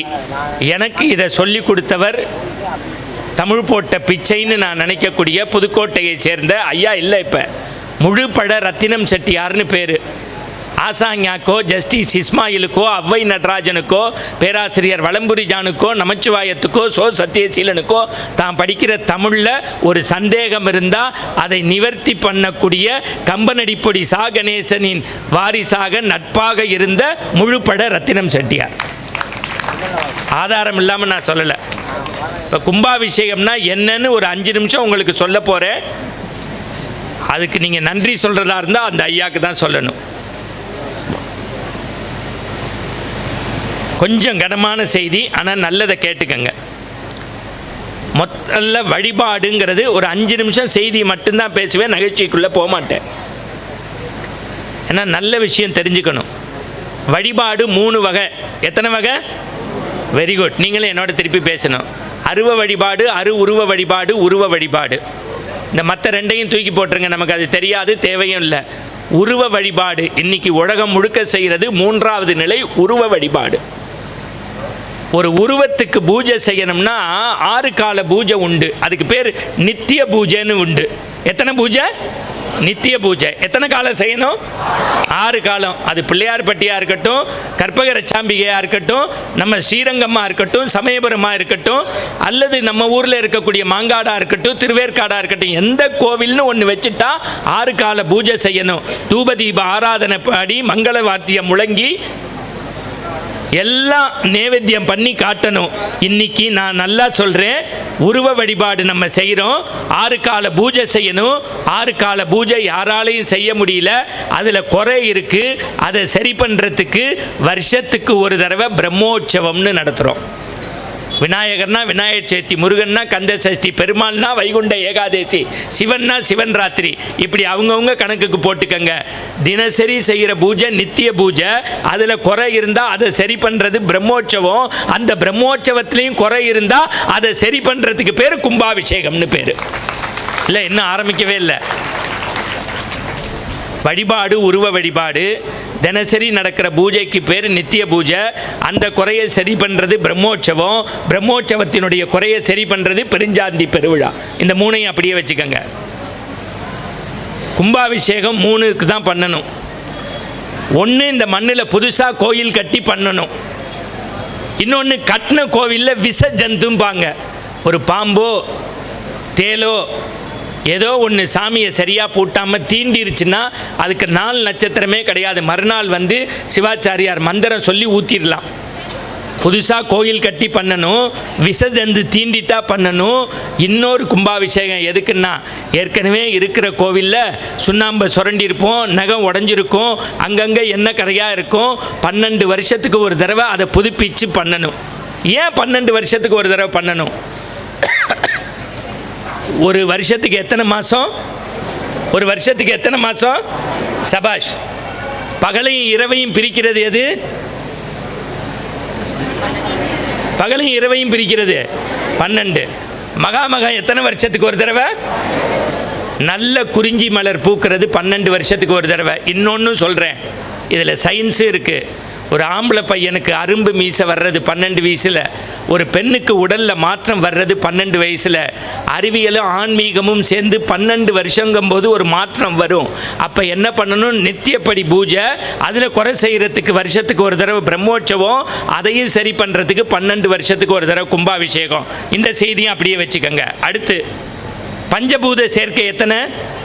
பஞ்சபூத சேர்க்கை மண், விண், நீர், நெருப்பு, காற்று. ஏன்னா மந்திரம் சொல்கிறாங்க, நமக்கும் தெரியாது. யாகசாலையை சுற்றுவோம், எல்லாரும் கும்பிட்டுருவோம், தண்ணி ஊற்றும் போது வெற்றிவேல் முருகனுக்கு அரோகரான்னு வந்துடுவோம். இன்னிலேருந்து நகரத்தார்கள், ஐயா பிச்சை குருக்கள் இருக்கார்ல, 1000 கும்பாபிஷேகம் பண்ணியிருப்பார் உலகம் முழுக்க. இங்கே உள்ள இங்கே கும்பாபிஷேகம் பண்ண இந்த சிவாச்சாரியார்களுக்கு ஒரு நல்ல கைத்தட்டு கொடுங்க. அற்புதமாக சந்திரசேகர குருக்கள், மகாதேவ குருக்கள், ஸ்தபதி ஸ்ரீதரன், மணிகண்டன், அவங்களுக்கு ஒரு நல்ல கைத்தட்டு கொடுங்க. அந்த குடும்பமெல்லாம் நல்லா இருக்கணும். பஞ்சபூத சேர்க்கை எத்தனை? மண், விண், நீர், நெருப்பு, காற்று. அதை அப்படியே வச்சுக்கோங்க. இப்போ நான் ஆச்சி வீட்டுக்கு வரேன், ஒரு பேச்சுக்கு பயப்படாதீங்க ஆச்சி. மன்னார்குடியில் இப்படி தான் ஒரு ஆச்சி என் பேச்சு கேட்டுச்சு. 3 நாள் பேசினேன். ஒரு நாள் ராமாயணம், ஒரு நாள் பெரிய புராணம், ஒரு நாள் கந்த புராணம். தம்பி எங்கள் வீட்டுக்கு தான் இன்றைக்கி வரணுன்னுச்சு. நான் இவ்வளோ அன்பாக கேட்குறாங்களேன்னு ஆர்கனைசர்கிட்ட சொல்லி அவங்க வீட்டுக்கு போகிறேன். பேசினோன்னே நான் நல்லா சாப்பிடுவேன். உடனே என் வயிற்றை பார்க்காத. இன்றைக்கி கூட சாயந்தரம் நான் ஒன்றுமே சாப்பிடல. ஒரே ஒரு குழிப்பணியாரம், ஒரே ஒரு இடியாப்பம், கொஞ்சோண்டு தங்கச்சி கொடுத்தாலேன்னு புட்டு, இவன் கொடுத்தானேன்னு கடலக்கறி, 2 பழம், அவன் கொடுத்தானேன்னு 1/2 டம்ளர் பால். ஒன்றும் இது வயிறா வண்ணாஞ்சாவடியான்னு நினைக்காதீங்க. நல்லா தெரிஞ்சுங்க. அந்த ஆச்சி வீட்டுக்கு போகிறேன். 9:30 மணி, 7லேருந்து 9 பேசியிருக்கேன், 1/2 மணி நேரம். அந்த ஆச்சி கூப்பிடுது, வாங்க தம்பி வாங்க, வரக்கூடாதவங்கெல்லாம் நம்ம வீட்டுக்கு வந்திருக்கீங்க, வந்தால் சாப்பிடவா போகிறீங்க? எனக்கு உயிரே நின்று போகிற மாதிரி இருந்துச்சு. ஆச்சி நான் வேண்டான்னு சொன்னால் நீங்கள் என்ன விட்டுறவா போகிறீங்கன்னு. அதுக்கும் ஆச்சி சும்மா இல்லாமல், போங்க தம்பி குசும்பு, அப்படியே நம்ம வீட்டில் கை நினைச்சாலும் நம்ம பசங்க கையில் 5 10 கொடுக்க மாட்டிங்களான்னுச்சு. ஆச்சி எத்தனை குழந்தைன்னு? எனக்கு 2, என் தங்கச்சிக்கு 2, எங்கள் அக்காவுக்கு 1, எங்கள் அண்ணனுக்கு 3ன்னுச்சு. அதுக்கு நான் சொன்னேன், எங்கள் ஊர்லேயே சாப்பிட்டு பார்சல் வாங்கிட்டு வந்திருப்பேன் ஆச்சின்னு. நல்லா தெரிஞ்சுக்கங்க. யாராவது ஒருத்தர் வராருன்னா வீட்டில் என்ன பண்ணுவோம்? இருக்கிற தட்டு முட்டு சாமான்லாம் ரூமில் போட்டு தரையை வச்சு தண்ணியை ஊற்றி கழுவி விட்டு சுத்தமாக இருக்கிற மாதிரி கோலம் போடுவோம். நல்லா தெரிஞ்சுக்கங்க. வாசலில் தண்ணியை தெளித்து அழுக்க கூட்டுவோம். எந்த இடத்துல அழுக்கு இருந்தாலும் தண்ணியை ஊற்றி கழுவி விடுவோம். பஞ்சபூத சேர்க்கையில் 2 தான் அக்னிக்கு ரொம்ப முக்கியம். இந்த யாகசாலைக்கு 1 நீர், இன்னொன்று நெருப்பு. 1 நீர், இன்னொன்று நெருப்பு. இந்த நீரினுடைய வேலை அழுக்க போக்குறது. நெருப்பினுடைய வேலை என்ன? இப்போ என் மாமனார் கல்யாணத்தில் போடுறேன்னாரு, போடலை. அதையும் சொல்லிடணும்ல. இது நானாக வாங்கினது தான். இதை மாற்றி நான் பிரேஸ்லெட்டாக மாற்றணுன்னா என்ன பண்ணுவேன்? பத்திரத்தை போய் கொடுப்பேன். அவர் நல்ல நெருப்பு ஜுவாலையில் இதை போட்டு ஊதி அப்புறம் அடித்து உருக்கிடுவார். நெருப்பினுடைய வேலை என்ன? அழுக்க பொசுக்கும். நீரினுடைய வேலை என்ன? அழுக்க அகற்றும். அதனால தான் யாகசாலையில் நீரையும் நெருப்பையும் மையப்படுத்தி நம்ம மன அழுக்குகள் போக்குறதுக்காக கும்பாபிஷேகத்தில் பயன்படுத்துகிறாங்க. அடுத்து உச்சத்துக்கு வாங்க. அதெல்லாம் சரி சார், அப்புறம் எதுக்கு சார் கும்பம்? இதுதான் உச்சம். கும்பத்தில் மேலே என்ன இருக்கும்? தேங்காய். அடுத்து மாவளை, உள்ள தண்ணி, வெளியில் குடம், நூல். இதுக்கு பேர் என்ன? இதுக்கு பேர் என்ன? இதுக்கு பேர் என்ன? முகம். இப்போ முருகன் எங்கேருந்து கொண்டு வந்திருக்கோம்? மலையிலேருந்து கல் செதுக்கிட்டோம், கண்ணு காது மூக்கு வச்சுட்டோம். அருவ வழிபாடு, உருவ வழிபாடு, உருவ வழிபாடு சொன்னேன்னா மூணாவது முருகனுக்கு ஒரு உருவம் கொடுத்தாச்சு. வள்ளிதேவ சமயத்தை அதோட கொண்டு போய் கர்ப்ப கிரகத்தில் வச்சாச்சு. இப்போ அந்த உருவத்துக்கு உயிர் கொடுக்க போகிறோம். எப்படி சார் அங்கே இருக்க முருகனுக்கு இங்கேருந்து உயிர் கொடுக்க முடியும்? வெயிட் பண்ணுங்க. நமக்கு முகம் மாறி அங்கே இருக்குல்ல தேங்காய், அதுதான் இறைவனுடைய முகம். இதுக்கு பேர் என்ன? இதுக்கு பேர் என்ன? இறைவனுக்கு கண்ணு, தேங்காயில் உள்ள கண்ணு. இதுக்கு பேர் என்ன? முடி. இறைவனுடைய முடி வெளியில் இருக்க மாவளை. எல்லாம் சரி சார், உள்ளேருந்து உச்சங்கால் வரைக்கும் நம்மளை இயக்கிறது ரத்தம். இறைவனுக்கு ஏது ரத்தம்? உள்ளே ஊற்றிருக்கோம்ல தண்ணி, அதுதான் ரத்தம். அதெல்லாம் சரி சார், எங்கள் உடம்பை இயக்கணும்னா சயின்ஸில் தாது பொருள் இருக்கே, சாமிக்கு எது தாது பொருள்? சிவாச்சாரியார் இவங்க வாங்கி கொடுத்துருக்க பொருட்களை உள்ளே போட்டிருப்பாங்க. இப்போ ஒன்றே எங்கள் அப்பச்சி கேட்குறாரு, எல்லாம் சரி சாமிக்கு எங்கே எலும்பு நரம்புன்னு கேட்குறாரு. கும்பத்துக்கு வெளியில் நூல் சுற்றி இருப்பீங்கள்ல, இப்போ இறைவனுடைய முகம் சடைமடி, உள்ளே இருக்கக்கூடியது ரத்தம், அதற்குள்ளே அற்புதமான தாது பொருள், வெளியிலே எலும்பு நரம்புகள். இப்போது கும்பத்திற்கு எப்படி உயிர் வரும்? நான் பேசுவது எப்படி மைக் என்கின்ற மின்கடத்தியில் உங்களுக்கு கேட்கிறதோ, அதுபோல ஆச்சாரிய பெருமக்கள் தர்பைங்கிற மின்கடத்தியை வச்சு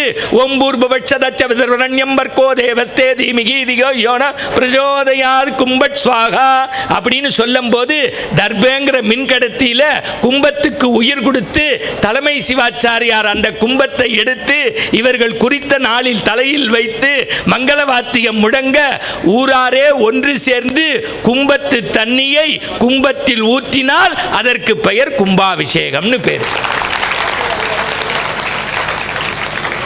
ஒரு கும்பாபிஷேகத்தை ஒருத்தர் பார்த்தா 12 வருஷம் ஆயுள் நீடிக்குது. எத்தனை வருஷம்? 12 வருஷம் நம்ம ஆயுளை நீடிக்க வைக்கிறதுக்கு அசிங்கப்பட்டு, அவமானப்பட்டு, நொம்பலப்பட்டு ஒரு 3 மாதம் கமிட்டியை போட்டு, பந்தலை போட்டு, சாப்பாடை போட்டு எல்லாம் பண்ணால் எப்படி இருந்துச்சுன்னு கேட்டு பாருங்க. ஒரே எல்லாம் நல்லா இருந்துச்சு, அந்த பொங்கச்சோறில் உப்பு சரியில்லை அப்பச்சி, வெட்டி சாச்சிருவேன் உன்னைய.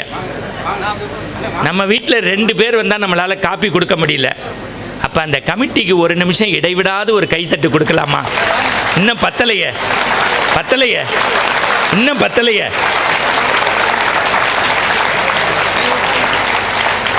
அவ்வளோதான். இதுக்கு மேலே பட்டிமன்றம் நீட்டிக்கக்கூடாது. உடனே என் தங்கச்சிப்பா இப்படியே 3 தடவை சொல்லிட்டேன். நான் எல்லாம் ரெடி பண்ணி வைப்பேன், நீங்கள் எல்லாம் வந்து விளையாடலாம். கடைசி வரைக்கும் கூட்டத்தை யாராவது கலைச்சிங்க கொன்றுவேன். எல்லார் நெத்தியும் பாருங்கள். நான் இன்றைக்கும் சொல்கிறேன், உண்மையாக சொல்கிறேன், கௌரவத்தோடு சொல்கிறேன், எந்த அரசியலுக்கு அப்பாற்பட்டுன்னு சொல்கிறேன், மனசுலேருந்து உண்மையை சொல்கிறேன். இந்த நாட்டில் சைவம் வளர்வதற்கு தன்னை கரைத்த சமூகம் நகரத்தார் சமூகம் தான். ஏண்டா இன்றைக்கும் வாழ்ந்த வீட்டில் தான் கல்யாணம் காட்சி, ஆய் அப்பனை மதிக்கிறது நெத்தி நிறையா. இன்றைக்கும் பாருங்க, ஆட்சிமார்கள் மந்திரமாவது நீர், வானோர் துதிக்கப்படுவது நீர், சமயத்துள்ளது நீருன்னு திருநீர் பூசி குங்குமம் வைப்பாங்க. நான் தயவு செய்து சொல்கிறேன், பிள்ளையாருக்கு பிளைங் கீஸ் கொடுக்குறத இன்னையோடு நிறுத்துங்க. வண்டியில் போக அப்படின்ட்டு போவான். ஏன்னா இவர் நிர்மலா சீதாராமன்ட்ட போய் பட்ஜெட் போட போகிறார்ல, ஒரு நிமிஷம் நின்று சாமிக்கு பூவால் பன்னீரால் அபிஷேகம் வேண்டாம், உங்கள் கண்ணீரால் பண்ணுங்க, மன சுத்தத்தோடு செய்யுங்க.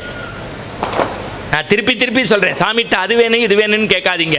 ஆணவம் கண்ம மாயை விட்டுருங்க. பக்கத்தில் இருக்க 10 பேரை பாராட்ட கற்றுக்கங்க. நமக்கு பரிவட்டம் கிடைக்கலன்னு வெட்டி செத்து போகிறத விட்டுட்டு, சாமி நான் செய்த உடல் உழைப்பு ₹1,00,000 இந்த கோவிலுக்கு கொடுத்தேன், ஆனால் நான் தான் பெருசுன்னு நினச்சேன். நாங்கள் சாப்பிட்ட தொன்னையை குப்பையிலேருந்து எடுத்து போடுறான்ல, அவன் தாண்டா பூசலா இருக்கு சமம்னு நினைங்க. இந்த கோவில் நல்லா இருக்கும். எனக்கு ரொம்ப முக்கியம், பிள்ளைங்க சமய சின்னம் பூசணும். வாரியார் சாமி உங்களுக்கு தெரியும், 5 நிமிஷத்துக்கு ஒரு தடவை சுருக்கு பையிலேருந்து எடுத்து திருநீரை பூசுவார். திருச்சியிலேருந்து ட்ரெயின் கிளம்புது, அப்படி எடுத்து பூசினார். தம்பி மாதிரி 2 பசங்க உட்காந்துட்டு, என்ன சாமி நெத்திக்கு சுண்ணாம்பு அடிக்கிறீங்கன்ட்டான். அதுக்கு சாமி கேட்டார், என்னப்பா கேட்டேன்னு. இல்லை, திருநீரை எடுத்து அடிச்சிங்களே, வேலுண்டு வினையில்லை மகிழுண்டு பயமில்லை கந்தா கடம்பா கதிர்வதி வேளா வயலூர் முருகா, நெத்திக்கு சுண்ணாம்பு அடிக்கிறீங்களே. அடுத்த வார்த்தை சாமி சொன்னார், என்னப்பா செய்கிறது, கடவுள் குடியிருக்கிற வீடு, மனுஷன் குடியிருக்கிற வீட்டுக்கு சுண்ணாம்பு அடிப்போம், குட்டிச்சவர்களுக்கு அடிக்க மாட்டோம். இதுக்கு மேலே ஒரு பதில் சொல்ல முடியுமா? நான் 3 மாதத்துக்கு முன்னாடி பழனியில் தம்பி ரங்கசாமி தான் சாட்சி, ரன்னிங் கமெண்ட்ரி கொடுத்துக்கிட்டே இருக்கேன். கருடன் வந்து விட்டார், இதோ தலைமை சிவாச்சாரியார் கும்பத்து நீரை ஊற்றப் போகின்றார், இந்த அறுமுக கடவுள் திருச்செந்தூரில் தோன்றி உங்களுக்கு கருணை கடவுளாக இருக்கக்கூடிய அம்மையே அப்பா ஒப்பிலாமணியே அன்பின் விளைந்த ஆரமுதே என்று சொல்லக்கூடிய சிவபெருமான் பெற்றெடுத்த குழந்தைக்கு கும்பாபிஷேகம் அப்படின்னு சொல்லிகிட்டே இருந்தேன். கிருன்னு கீழே விழுந்துட்டேன், வெயில் தாழ முடியல. உடனே என்னை ஒரு கடைக்குள்ள கூட்டி போனாங்க. கடைக்காரர், டிவியில் வர்றவர் வராருன்னு டக்குன்னு சோடாவை உடைச்சு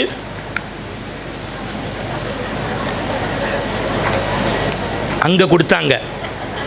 உடனே ஆட்சி சொல்லுது, லூசு பேல சிவாஜி கணேசன் மாதிரி எதுக்கு நடிக்கிற இந்த ஒரு வாய் தண்ணிக்கு, குடிச்சு தான் தொலையேன். சாமி சத்தியமாக முருகன் சத்தியமாக சொல்கிறேன், நடந்ததை சொல்லிடுறேன். அப்படி குடித்து வேர்த்து விறுவிறுத்து பிபியில் உட்காந்தேன். ஒரு லண்டன்காரன் வந்து உள்ளேருந்து பார்த்து ஒரு டப்பாவை எடுத்தான். கடைக்காரன் அம்பத்தூர்லேருந்து போயிருக்கான், பாவம் 8ஆம் கிளாஸ் தான் படிச்சிருக்கான், ஒரு 40 வயசு இருக்கும் அந்த பையனுக்கு. லண்டன்காரனை பார்த்து, என்ன பார்க்குறீங்கன்னா, இல்லை எங்கள் ஊரில் எது வாங்கினாலும் நாங்கள் எக்ஸ்பைரி டேட்டு பார்ப்போம், இதில் போடலையேன்னா. அம்பத்தூர்லேருந்து போன பையன் அறிவாளி பையன் போல். அவன் சொன்னால், உலகத்திலேயே எக்ஸ்பைரி டேட் இல்லாத ஒரே டப்பா அதுதான், எடுத்துகிட்டு போங்கன்னா. அதுக்கு படித்த லண்டன்காரன் கேட்டான், இதை நான் பூசினா எனக்கு என்ன பயன்னு கேட்டான். உன் எக்ஸ்பைரி டேட்டு தள்ளி போயிட்டே போகும்டா, போய் பூசுறான்னா. இப்போ தெரிஞ்சுக்கங்க சமய சின்ன ஏன் பூசணும்னு, பெண்கள் எப்படி குங்குமம் வைக்கணுங்கிறத இடையில பட்டிமன்றத்தை இடையில சொல்கிறேன். நேரம் அதிகமாகிருச்சு, தம்பி வேறு கிளம்பணும். இந்த அளவுக்கு இப்போ கும்பாபிஷேகம்னா என்னன்னு தெரிஞ்சுக்கிட்டீங்க, கோவிலுக்கு ஏன் வரணும்னு தெரிஞ்சுக்கிட்டீங்க, அடுத்தவங்களை எப்படி பாராட்டணுங்கிறத தெரிஞ்சுக்கிட்டீங்க. தம்பி அந்த இது கொடுத்திய செல்லம், யார் முதல்ல 2வது பேசுகிறது, அற்புதமான தலைப்பை கொடுத்துருக்காங்க. நான் இன்றைக்கும் சொல்கிறேன், இப்போ தொலைக்காட்சிகள் எல்லாம் தீபாவளி பொங்கல் சரஸ்வதி பூஜைன்னு பட்டிமன்றம் பார்ப்போம். அதில் 500 பேர் ஆடியன்ஸாக வந்தாலும் 100 பேர் ரெடிமேடாக மேக்கப்போடு வந்து உட்காந்துருப்பாங்க. எப்படி தான் தகவல் தெரியும்னு தெரியாது. ஆனால் இந்த ஒரு பட்டிமன்றமும் இதுக்கு முன்னாடி நடந்த நிகழ்ச்சியும் நல்லா நடந்ததுன்னா அதுக்கு ஒரே காரணம், பணம் கொடுத்த பொருளுதவி செய்தவங்களும் நல்லா இருக்கணும். அது இல்லாட்டி எதுவும் நடக்காது. அவங்களுக்கும் ஒரு கைத்தட்டி நம்ம நன்றியை இந்த நேரத்தில் தெரிவிக்கணும். அதை விட ரொம்ப மகிழ்ச்சியாக இந்த ஆலய நிர்வாகி கமிட்டிக்கு சொல்கிறேன், நான் இன்றைக்கி ஒரே ஒரு உத்தரவாதம் தரேன். நீங்கள் கூப்பிடாது உங்களுடைய விஷயத்தை பொறுத்த வரைக்கும். ஆனால் இன்னமே என் உடம்புல உயிர் இருக்கிற வரைக்கும் எழுதிக்கங்க, என் உடம்புல உயிர் இருக்கிற வரைக்கும் நீங்கள் ஆடியன்ஸே இல்லாட்டியும் வருஷத்துக்கு ஒரு தடவை ஏதேனும் ஒரு நல்ல நாளில் என் முருகனுக்காக வந்து நான் பேசிக்கொண்டே இருப்பேன், இந்த உடம்புல உயிர் இருக்க வரைக்கும். ஏன்னா இந்த மாதிரி ஒரு ஜன சமுத்திரத்தை நான் பார்க்கல. அதற்கு ஆத்ம சுத்தத்தோடு நான் நன்றியை சொல்லி, இன்றைய தலைப்பு குடும்பத்தினுடைய மகிழ்ச்சிக்கும் பெருமைக்கும் காரணம் ஆண்களா பெண்களா, சட்டப்பையா சாவி கொத்தா, ஒரு வார்த்தை சொல்கிற சிவனா இல்லை 9 வார்த்தை சொல்லக்கூடிய நவராத்திரியா. உடனே என் தங்கச்சி பார்க்குறேன், ஆமாம் எங்கள் வீட்டில் எங்கள் அப்பா ஒரு வார்த்தை சொன்னால் எங்கள் அம்மா 9 வார்த்தை சொல்லும். ஓ, அதையே தலைப்பாக வச்சுட்டாங்களா? அதில் குடும்பத்தின் மகிழ்ச்சிக்கும் பெருமைக்கும் சிறப்புக்கும் காரணம் ஆண்களே என்கின்ற அணிக்கு முதல் பேச்சாளராக புதுவையில் இருந்து புது செய்திகளை சொல்வதற்காக என்னுடைய அருமை தம்பி பிரசன்ன பழனியப்பன் அவர்கள் உங்கள் பலத்த கைத்தட்டலோடு வருகின்றார். கொஞ்சம் எல்லாரும் வந்து செட்ரேட் ஆகணும். ஏதோ வந்தோம் பேசினோம் அப்படிங்கிறது இல்லாமல் 4 நல்ல விஷயத்தை நான் திருப்பி சொல்கிறேன். இந்த மாதிரி ஒரு கூட்டம் இனி எப்போது அமையும் என்பது ஆண்டவனுக்கு மட்டும்தான் தெரியும். இந்த வாய்ப்பை பயன்படுத்திக்கங்க. இந்த பிள்ளைங்களுக்கு நேர கட்டுப்பாடெல்லாம் கிடையாது. 8லேருந்து 10 நிமிஷத்துக்குள்ளே இவங்க பேசுவாங்க. முடிஞ்சால் பெல் அடிப்பேன், முடியலன்னா அவங்களே பேசிக்கிட்டு இருக்கலாம், நான் மல்லியால் கூட அடிக்கிறேன்.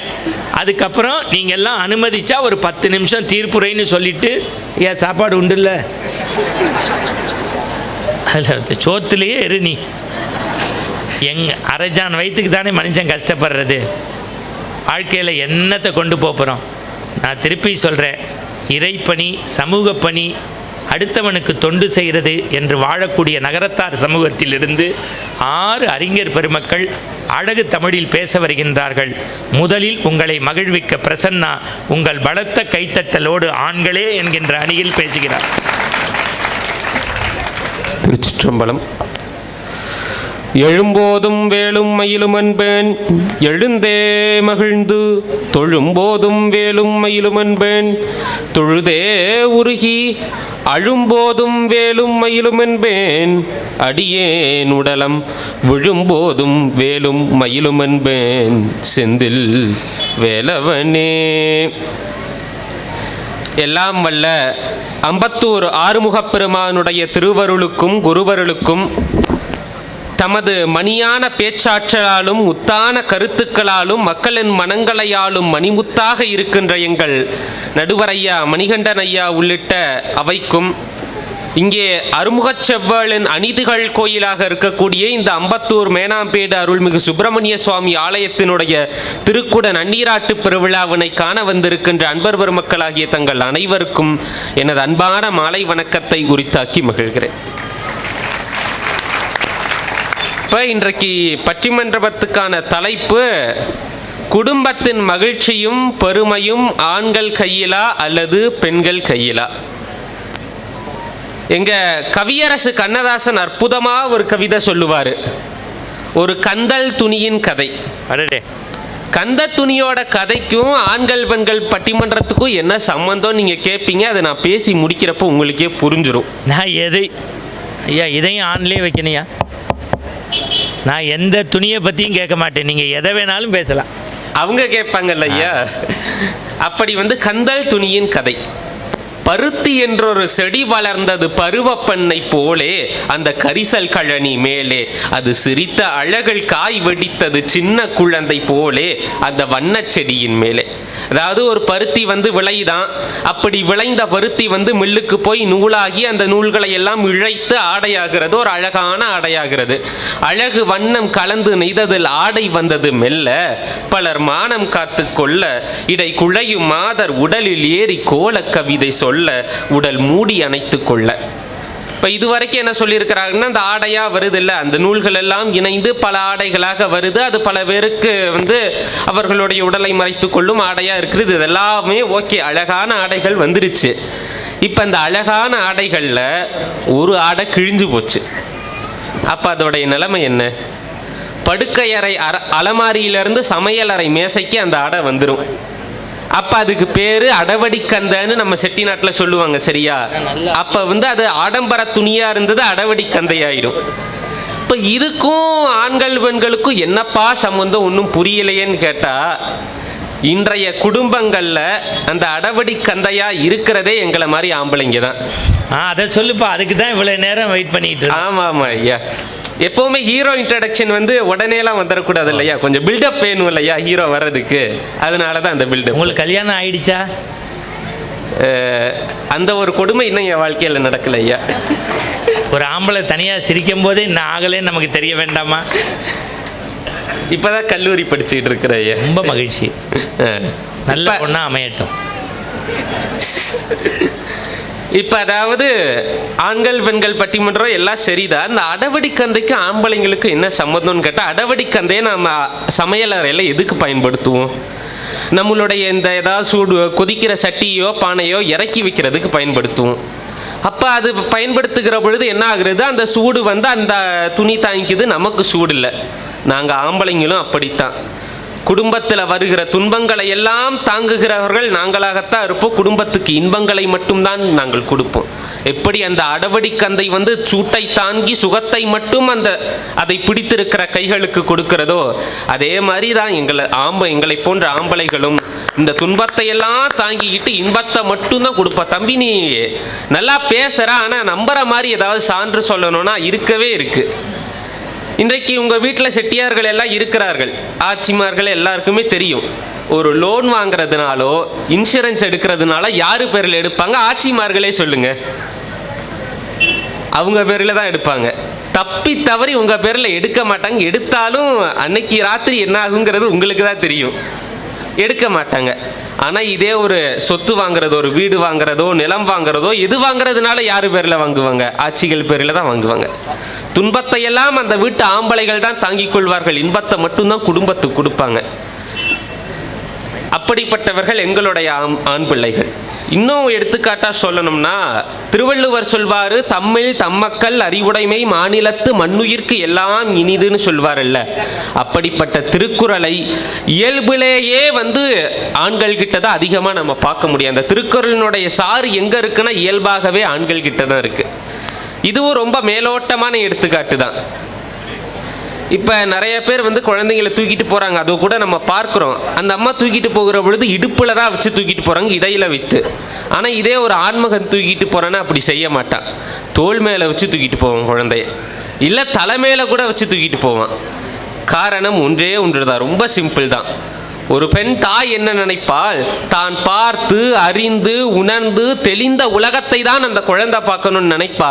ஆனால் அந்த ஆண்மகன் அதற்கும் ஒரு படி மேலே போய் தான் பார்க்காத, தான் அறியாத, தான் உணராத, தனக்கு தெரியாத இடத்தை கூட அந்த குழந்தை பார்த்து தெரிந்து கொள்ள வேண்டும்னு நினைப்பான். அப்படிப்பட்ட மனசு எங்கள் ஆடவர்களுடைய மனசு. இதுக்கு இன்னொரு ரொம்ப சிம்பிளாக சொல்லணும்னா, ராஜராஜ சோழன். ராஜராஜ சோழன் யாருங்க? அவனை கங்கை கொண்டான்னு சொல்லுவோம். கங்கை வரைக்கும் போய் வந்து வென்றவன்னு சொல்லுவோம். ராஜேந்திர சோழன் கங்கையையும் தாண்டி சென்றான்.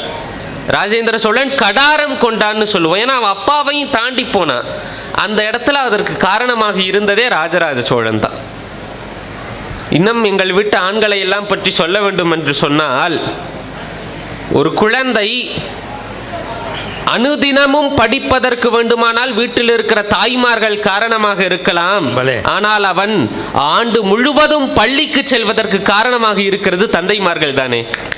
எவ்வளோ அழகாக சொல்கிறாரு பாருங்க. தான் கை நாட்டாக இருந்தாலும் தான் பிள்ளைய கலெக்டர் ஆக்குறது அப்பந்தான்னு சொல்கிறாரு. அதுக்கே ஒரு கைத்தட்டு கொடுக்கலாமே. அப்படிப்பட்டவர்கள் சார் எங்கள் தந்தைகள்.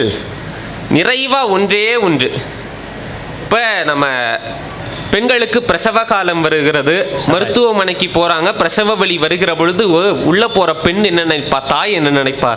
தான் வயிற்றில் சுமக்கிற ஒரு உயிருக்கு எதுவும் ஆகக்கூடாதுன்னு நினைப்பா. ஆனால் வெளியே வார்டில் நிற்கிற தந்தை தான் நெஞ்சில் சுமக்கிற இரு உயிர்களுக்கும் எதுவும் ஆகாதுன்னு நினைப்பா. அதுதான் சார் ஒரு தந்தையோடைய மனசு. இன்னும் நிறைவாக ஐயா வந்து புது செய்திகளை சொல்கிறதுக்காக புதுவையிலேருந்து வந்திருக்கிறேன்றாங்க. ஆனால் நான் நினைக்கிறேன், நான் வந்ததுலேருந்து இது வரைக்கும் எதுவுமே புது செய்தி சொல்லலைன்னு நினைக்கிறேன். ஒன்றாவது சொல்லணும்ல. நான் நிறைவானா நன்றி வணக்கம் சொல்லிடுவீங்களோன்னு பயந்துட்டேன். அது எப்போவுமே அப்படிதான் ஐயா. புது செய்தி ஒன்றாவது சொல்லணும், சொல்லிட்டு நிறைவு பண்ணிடுறேன். புது செய்தின்னு பார்த்தால் நாமெல்லாம் நினைத்து கொண்டு இருக்கிறோம், ஒரு குடும்பத்துக்கு உண்மையான மகிழ்ச்சினா யார் சார்? குழந்தைங்க தானே சார். அவங்கள விட ஒரு மகிழ்ச்சி ஒரு குடும்பத்தில் இருக்க முடியுமா? அப்படிப்பட்ட மகிழ்ச்சி, குடும்பத்துக்கு மகிழ்ச்சியாக இருக்கிற குழந்தைகளை சுமந்து பெற்றெடுக்கிற 10 மாதம் சுமந்து பெற்றெடுப்பதெல்லாம் தாயின்னு நாம் நினைக்கிறோம். தாய்கள் 10 மாதம் தாய்மார்கள் சுமக்கிறார்கள், அதில் மாற்றமே கிடையாது. ஆனால் அந்த தாய்க்கு முன்னாடி அந்த குழந்தையை 2 மாதம் எருவாக சுமப்பது தந்தைகள். இது பல பேருக்கு தெரியாது, இன்னைக்கு யாருக்குமே தெரியாது இது ரொம்ப. ஆனால் இது ஒரு உண்மை. ஒரு தந்தை முதல்ல 2 மாதம் எருவா சுமக்கிறார். அதன் பிறகு அது கருவாக 10 மாதங்கள் தாய் வயிற்றுக்கு வருகிறது. அதன் பிறகு அது உருவாக இந்த பூமிக்கு வருகிறது. இந்த பூமியிலே நல்லபடியே வாழ்ந்து வளர்ந்து அது திருவாக இறைவனோடு சேர்கிறது. உலகத்தில் எந்த மொழிக்கும் இல்லாத சிறப்பு தமிழ் மொழிக்கு என்ன இருக்குன்னு கேட்டால் நான் ஒன்றே ஒன்று தான் சொல்லுவேன், ரொம்பலாம் சொல்ல மாட்டேன். மனிதனுடைய வாழ்க்கையை வெறும் 4 வார்த்தையில் சொல்ல முடியும்னா தமிழில் தான் முடியும். எருவாகி, கருவாகி, உருவாகி, திருவாகின்னு மனிதனுடைய வாழ்க்கையை 4 வார்த்தைகளில் சொல்லி முடிக்க முடியும்னா அது என் தாய்மொழி தமிழுக்கான பெருமை. சரி தம்பி, நீ இதெல்லாம் சொல்றியே, இதை யார் ஆதாரம் இல்லாமல் நான் சொல்லலாமான்னு கேட்டால் எங்கள் அருணகிரிநாதர் சொல்லியிருக்கிறார் திருப்புகழில். எருவாய் கருவாய் தனிலே உருவாய் இதுவே பயிராய் விளைவாகி இவர் போய் அவராய் அவர் போய் இவராய் இதுவே தொடர்பாய் வெறி போல ஒருதாய் இருதாய் பல கோடிய தாய் உடனே அவமாய் அழியாதே ஒருகால் முருகா பரமா குமரா உயிர்கா எனவோ தருள் தாராய் இங்க அருணகிரிநாதர் சொன்னார். அந்த திருப்புகழில் அற்புதமான இந்த அறிவியல் கருத்து. ஒரு குழந்தை எருவாக தந்தை வயிற்றிலே இருக்கிறது, அது கருவாக தாய் வயிற்றுக்கு வருகிறது, உருவாக பூமிக்கு வருகிறது, பிறகு திருவாக இறைவனிடத்தே சென்று சேர்கிறது என்று சொன்னால் ஒரு குடும்பத்தின் மகிழ்ச்சியாக இருக்கக்கூடிய குழந்தையை முதலில் தான் சுமப்பவர் கூட தந்தைதான். இன்னும் சொல்ல வேண்டும் என்று சொன்னால், நம்ம உடம்புல எத்தனையோ எலும்புகள்லாம் இருக்கு, அதுக்கு ஒரு எண்ணிக்கையெல்லாம் சொல்லுவாங்க. கையில் இருக்கிற எலும்பு, காலில் இருந்து முட்டியெல்லாம் நம்மளால் பார்க்க முடியும். ஆனால் பின்னாடி ஒன்று இருக்கே முதுகெலும்பு, அதை நம்மளால் பார்க்க முடியாது. ஆனால் அந்த முதுகெலும்பு இல்லை என்றால் நம்மால் எழுந்திருச்சு நிற்கவே முடியாது. அப்படித்தான் ஒரு தந்தையும் ஒரு குடும்பத்துக்கு அவருடைய பங்களிப்பையும் அவருடைய பாசத்தையும் அவருடைய அன்பையும் பார்க்க முடியாது. ஆனால் அது இல்லை என்றால் அந்த குடும்பமே இயங்காது. எனவே ஒரு குடும்பத்தின் மகிழ்ச்சிக்கும் பெருமைக்கும் ஆண்களே முழு காரணம் என்பதை விட முக்கியமான காரணம் என்று சொல்லி நல்லதொரு வாய்ப்புக்கு நன்றி பகன்று விடைபெறுகிறேன். நன்றி, வணக்கம்.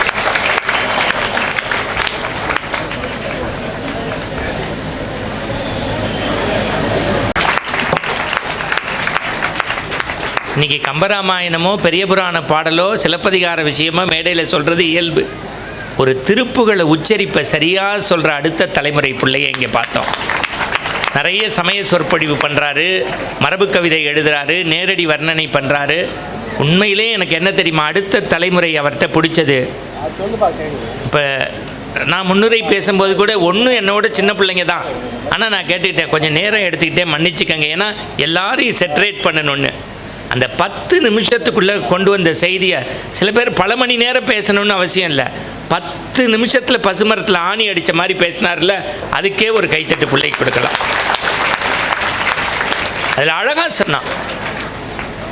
வீட்டில் பெண்கள், ஆனால் ஒன்றே அவருக்கு தெரியாது. நான் முருகன் கோவிலில் சொல்கிறேன், பெண்களை தப்பு பேசக்கூடாது, பேசினா வாய் கோணிக்குன்னு என் பாட்டி சொல்லுவாள். உண்மை சொல்கிறேன். இப்போ எங்கள் வீட்டில் கூட என் மனைவி என் கூட படித்தவ, என்னோட கூட படித்தவ, கை நிறைய சம்பாதிக்கிறா, கம்ஃபர்ட் ஜோனில் இருக்கா, பெரிய கல்லூரியில் ப்ரொஃபஸர். பெண்களை குறைச்சே சொல்லக்கூடாது. சத்தியமாக சொல்கிறேன், அத்தனை வேலையும் எங்கள் வீட்டில் அவள் தான் பார்ப்பா. இந்த முருகன் சத்தியமாக சொல்கிறேன், அத்தனை வேலையும் அவள் தான் பார்ப்பேன். நான் தேப்பேன், அவள் பார்ப்பா. நான் தோப்பேன், அவள் பார்ப்பா.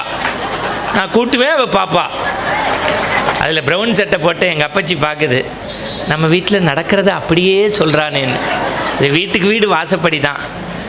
நான் இந்த அணியில் இருந்தால் துண்டக்கான துணியக்கானு ஓடி இருப்பேன். ஆனால் என் தம்பியை எதிர்கொள்கிறதுக்கு காரைக்குடியிலேருந்து மீனாட்சி ஒரு நிமிஷம் அந்த பிள்ளைய நீங்கள் எல்லாம் வாழ்த்தணும். ஏன்னா சங்கரா தொலைக்காட்சியில் தமிழ் பேச்சு எங்கள் மூச்சுன்னு ஒரு நிகழ்ச்சி. தமிழ்நாட்டிலேருந்து 250 பேச்சாளர்கள் தேர்வு செய்யப்பட்டாங்க. அதில் 100 ஆக்கினோம், 100 50 ஆக்கினோம், 50லேருந்து 25, அதுலேருந்து 10 பேர் வந்தாங்க. அந்த 10ல் எடுக்கப்பட்ட ஒரு முத்து தான் இந்த முத்து. எல்லா தொலைக்காட்சியிலையும் இப்போ பேசுகிறாங்க. பெரிய மனிதவள மேலாண்மை படிச்சிருக்காங்க, MBA முடிச்சிருக்காங்க. ஒரு கொசுறு செய்தி, அண்மையில் தான் அவங்களுக்கு திருமணம் ஆச்சு. எல்லாம் வல்ல முருகப்பெருமானுடைய அருளால் அடுத்த ஆண்டு இங்கே நிகழ்வுக்கு வருகின்ற போது கைக்குழந்தையோடு அவர்கள் வர வேண்டும் என்று கந்தவேல் கடவுள் எல்லாம் வல்ல என் மக மாதிரி அவன், அந்த 2 பிள்ளைங்களும் என்னுடைய மகள் மாதிரி தங்கச்சி மாதிரி, அவங்களெல்லாம் மனசார வாழ்த்தணும். எல்லாத்தையும் அவங்களுக்கு இல்லாத காசு பணம் கிடையாது, தமிழுங்கிறதுக்காக இப்போ அவங்க சொந்த ஊர் காரைக்குடி, சேலத்தில் திருமணமாகி அங்கே ஏற்காட்டில் மாமனார் மாமியார் இருக்காங்க, கணவர் வெளிமாநிலத்தில் இருக்கார். அதெல்லாம் தாண்டி ராமநாதனும் இந்த நிர்வாக குழுவும் கூப்பிட்ட அன்புக்கு 10 நிமிடம் பேசுவதற்கு எத்தனை வேலைகளை விட்டுட்டு ஒரு இளம் பெண் வந்திருக்கிறா. வளரக்கூடிய அந்த இளம் குருத்துக்கு உங்கள் ஏகோதிபித்த பாராட்டு. மீனாட்சி பிரசன்னாவை நரசிம்ம அவதாரம் மாதிரி கிழிக்கிறதுக்கு வாமா.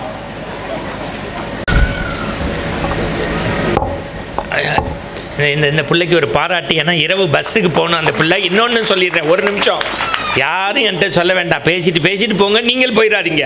அப்புறம் நான் மாட்டுக்கு லூச்சு பைய மாதிரி பேசிக்கிட்டு இருக்க முடியாது. இன்னொன்று, இந்த பட்டிமன்றம் மற்ற பட்டிமன்றம்னா ஒருத்தருக்கு ஒருத்தர் டெய்லி தெரியும், பார்த்துருப்போம், இதை இவங்க சொல்லுவாங்க, அதை இந்த 6 பிள்ளைங்களும் ஒருத்தர் பார்த்துக்கல. மேடைக்கு வரும்போது கூட அணி ஒரு மாதிரி போட்டிருந்தது, எல்லாரும் மாற்றிக்கிட்டாங்க தலைப்பை. இங்கே ஆன் த ஸ்பாட் ஆங்கிலத்தில் சொல்லுவாங்கள்ல, எக்ஸ்டெம்பரா இப்படி உங்கள் குளத்தில் ஒருத்தர் கிடச்சிருக்குதுங்கிறதுக்கு கைத்தட்டி அந்த பிள்ளைய கவர் வாங்கிட்டு கிளம்பு.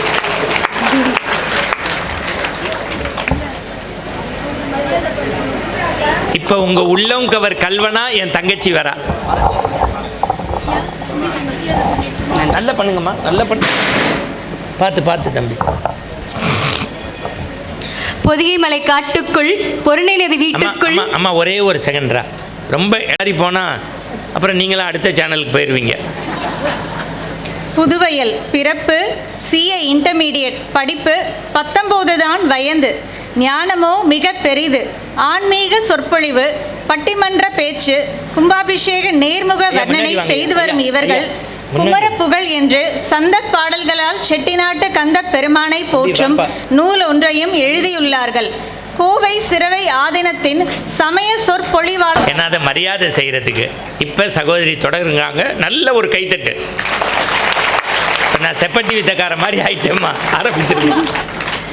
பொதிகை மலை காட்டுக்குள் பொருணை நதி வீட்டுக்குள் எதுகைகளின் கூட்டுக்குள் இமைதிறந்து பிறந்தவளே, அரும்புக்குள் மனமாகி கரும்புக்குள் சுவையாகி என் நரம்புக்குள் உணர்வான என் தமிழே, தாயே உன்னை வணங்குகிறேன். என்னை ஈன்றோருக்கும் அறிவூட்டிய சான்றோருக்கும் அவை நிறைந்த பெரியோருக்கும் பேராண்மை இளையோருக்கும் பெண்ணியமாய் வந்தோருக்கும் கண்ணான மழலையருக்கும் கைகூப்பி சொல்லுகிறேன் காரைக்குடி மீனாவின் கனிவான வணக்கங்கள். இன்னைக்கு நம்ம எல்லாம் ஒரு தமிழ் குடும்பமா இன்னைக்கு இணைஞ்சிருக்கோம் அப்படின்னா, இவ்வளவு தூரம் வந்துருச்சு, என்னால சொல்லாம இருக்க முடியும். உலகத்திலேயே வணக்கத்தை OPSக்கு அப்புறம் பணிவா சொல்ற ஒரே ஆள் நீதாம்மா. இன்னைக்கு இவ்வளவு பேர் இணைஞ்சிருக்கோம்ல, அதுக்கு காரணமே நம்மளுடைய தமிழ் அன்னை தானே. அதனால தான் சொல்கிறேன், ஒரு குடும்பத்தில் மகிழ்ச்சியும் பெருமையும் நிலவுவதற்கு காரணமே பெண்கள் தான். இன்னைக்கு இந்த 3 பேரும் வந்துட்டு சரி கல்யாணம் தான் ஆகலை இன்னும், அதனால தான் வாழ்க்கைக்கும் குடும்ப பெருமைக்கும் சந்தோஷம் வந்து ஆண்கள்னு சொல்கிறீங்க, ஒத்துக்கிறேன். ஏன் உங்கள் அம்மா பண்ணது கூடவாப்பா தெரியல? இல்லை நான் கேட்குறேன். ஒரு இடத்துல இருந்து 25 வருஷமா இருந்ததுக்கு அப்புறம் ஒரு இடத்துக்கு போகும்போதே நம்மளுக்கு எவ்வளோ வலிக்குது. அப்படி இருக்கப்ப நம்ம பிரசன்னா பழனியப்பனோட அம்மா, அவன் CA படிக்கணும், புள்ள நல்ல சாப்பாடு சாப்பிடணுங்கிறதுக்காக அவங்க ஊரையே விட்டுட்டு வந்து கோயம்புத்தூர்ல உட்காந்து அவனுக்கு பண்ணிக்கிட்டு இருக்காங்களே. இங்க வந்துட்டு குடும்பத்தின் மகிழ்ச்சிக்கு காரணம் ஆண்களேன்னு பேசலாமா? தெரியாம பேசிட்டாமா, விட்டுருமா. சரி, அவர் தான் பேசினார். நம்ம நாராயண கோவிந்தன் எப்போ டிப்ரெஷனில் இருந்தாலும் சாப்பிடுவார், சந்தோஷமாக இருந்தாலும் சாப்பிடுவார். அம்மா 2 தோசை எக்ஸ்ட்ரா அப்படின்னு இனிமேல் கேட்கும் போது கேட்கணும், வாழ்க்கைக்கு மகிழ்ச்சிக்கு காரணம் யாருன்னு. அப்போ சொல்லுவார் அம்மா தான் அப்படின்னு. எல்லாருமே சாமி கிட்ட வேண்டும் போது எனக்கு இந்த பொருளை கொடு, அந்த பொருளை கொடு, வைரத்தை கொடுன்னு கேட்போம். ஆனால் எனக்கு இடுப்பு வலியை கொடுன்னு கேட்குற ஒரே உறவு தாய் தானேங்க. பெரிய புராணத்தில் ஒரு தாய் கமலவதின்னு, யாராவது பிரசவ வலியை ஒரு நாள் தள்ளி வைக்க முடியுமாங்க? ஆனால் தன்னுடைய பிரசவ வலியை பொறுத்துக்கிட்டாங்க. அவங்க எப்படி பொறுத்துக்கிட்டா, ஏன் பொறுத்துக்கிட்டா? அந்த குழந்தை அந்த நாளிகையில் பிறந்துச்சுன்னா கெடுதல் விளைவிக்க வாய்ப்பு இருக்கு, ஆனால் ஒரு நாள் தள்ளி பிறந்துச்சுன்னா பல சிவாலயங்களை கட்டுன்னு சொன்னாங்க. அப்படி பல சிவாலயங்கள் அவன் கட்டணும் அப்படின்றதுக்காக தன்னைத்தானே தலைகீழா தொங்க விட சொன்னா ஒரு நாளிகைக்கு. அந்த ஒரு நாளிகைக்கு கழிச்சு அவ இறந்த நிலைக்கு போறா. அப்ப சிவந்த கண்களோட ஒரு குழந்தை பிறக்குதுங்க. அதுதாங்க கோச்செங்க சோழ. இவ்வளோ கஷ்டப்பட்டு ஒரு பிள்ளைய பெத்தெடுக்கிறாங்க தாய். அவங்க எதை சொல்றாங்க தெரியுதா? உலகலாம் உணர்ந்து ஓதற்கரியவன் நிலவுலாவிய நீர்வழி வேணிகன் அழகில் சோதிகன் அம்பலத்தாடுவான் மலச்சிரம்படி வாழ்த்தி வணங்குவோம்னு நீங்கள் எல்லாம் டெய்லி போய் சிவபுராணம் சொல்கிறதுக்கு முன்னாடி பெரிய புராண வாழ்த்தோடு சொல்கிற 12ஆம் திருமுறையில் ஒரு நாளிகை கழித்து பிறந்தால் பல்வேறு சிவாலயங்களை கட்டக்கூடிய மன்னனாக வருவான்னு ஒட்டுமொத்த இரத்தத்தையும் சிவந்த கண்களோடு பிறந்த இவன்தான் கோச்சங்கண்ணனோன்னு எழுதியதை ஒரு 24 வயசு பெண்ணு கமலவதியைப் போலவே பேசுகிறாரே, அதுக்கே ஒரு கைத்தட்டு கொடுக்க வேண்டாமா? இதில் வந்துட்டு ஹீரோ இன்ட்ரடக்ஷன் வரும்போது பில்டப் கொடுக்கணுமா? நான் சொல்கிறேன், உங்களை பில் பண்ணவே உங்கள் அம்மாவும் மனைவி தான் வேணும். இதில் பில்டப் நீங்களே கொடுத்துக்கிட்டா தான் உண்டு.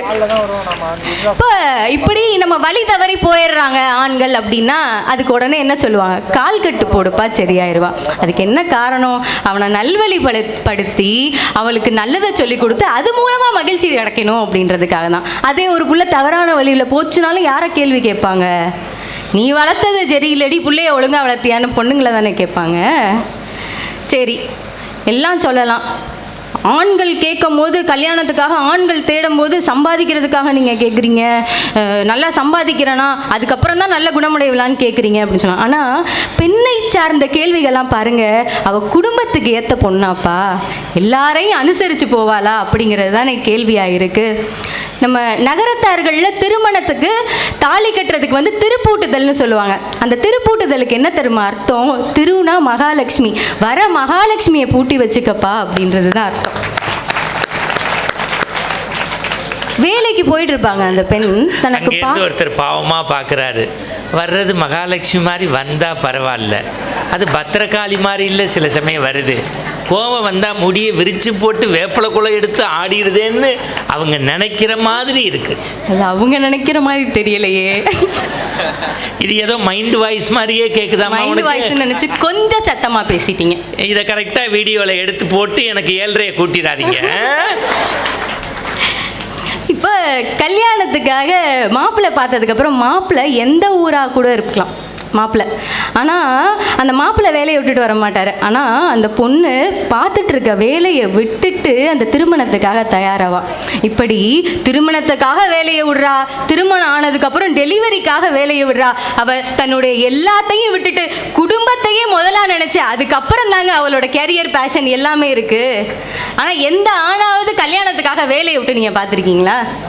இல்லை. ஆனால் அதே பெண் கல்யாணத்துக்கு அப்புறம் நீயும் சத்த வேலைக்கு போனீங்கன்னா 2 பேரும் சேர்ந்து குடும்பத்தை நடத்தலாம் அப்படின்னு சொல்லும்போது விட்ட வேலையை தன்னுடைய குடும்பத்துக்காக திரும்ப பார்ப்பாங்க. வீட்லேயும் வேலை பார்ப்பா, வெளியிலையும் வேலை பார்ப்பாங்க. ஆண்கள் வெளியில் மட்டும்தாங்க வேலை பார்க்குறாங்க. நீங்கள் சொல்லலாம் உதவி செய்கிறாங்க இன்னைக்கு, ஆனால் நான் சொல்கிறேன், சமையல் சாப்பாடுங்கிறது 2 பேருக்கும் பொதுவானவை. ஆனால் இன்னும் அது வந்து உதவியாக தான் கிடைக்கப்படுகிறது. இங்கே 2 பேரும் பகிர்ந்து தானே அதை செய்யணும். ஆனால் பாருங்க, எத்தனையோ கல்யாணங்களுக்கு சமைக்கக்கூடிய ஆண்கள் இருக்கிறார்கள் நீங்கள் சொல்லலாம். ஆனால் அவங்க வீட்டில் கூட சமைச்சு போடுறது அவங்களுடைய பெண்கள் தானே. இதில் வந்து ஞாயிற்றுக்கிழமை காலையில் ஆனால் லேட்டாக எந்திரிச்சு வருது, பல்லு கூட விளக்காமல். இதை வந்து வடிவேல் ஐயா சொல்கிற மாதிரி சொன்னோன்னா, காலை விடுமுறை நாட்களில் காலை 10 மணிக்கு எழுவது, இன்னைக்கு என்ன ஸ்பெஷல் என்று பல்லு விளக்காமல் கூட வந்து கேட்பது, ஆர்டர் செய்வது, ஆடு மாடு கோழி என்று அனைத்தையும் சாப்பிட்டு விட்டு இன்று எனக்கு விடுமுறை, இன்னைக்கு மட்டும்தான் நான் ஓய்வு எடுப்பேன்னு சொல்லிட்டு மறுபடியும் போய் ஓய்வு எடுத்துக்கொள்வது, மாலை 6 மணி ஆனவுடன் நண்பர்களுடன் போய் விளையாடுவது, கேட்டால் நான் வேலைக்கு போறேன் என்று பீத்திக் கொள்வது. இல்லை, நான் கேட்குறேன், இந்த வீட்டில் அவ்வளோ வேலை பார்க்குறாளே அவளுக்கு ஒரு நாள் விடுமுறை கிடைக்குமா ஐயா? இப்படி பல வழிகளையும் பல கேள்விகளையும் அவளுக்குள்ள புதைச்சு வரான். நீங்க எல்லாம் நினைக்கிறீங்க பேசுறாங்க, உயிரை கொடுத்து பேசுறாங்க. நீங்கள்லாம் நினைக்கிறீங்க ஆண்கள் தான் வந்து வீடு லோன் எடுக்கும் போதெல்லாம் தன்னுடைய பேரில் வைக்கிறாங்க, சொத்து சேர்க்கும் போதெல்லாம் பொண்ணுங்க பேரில் வாங்குறாங்க.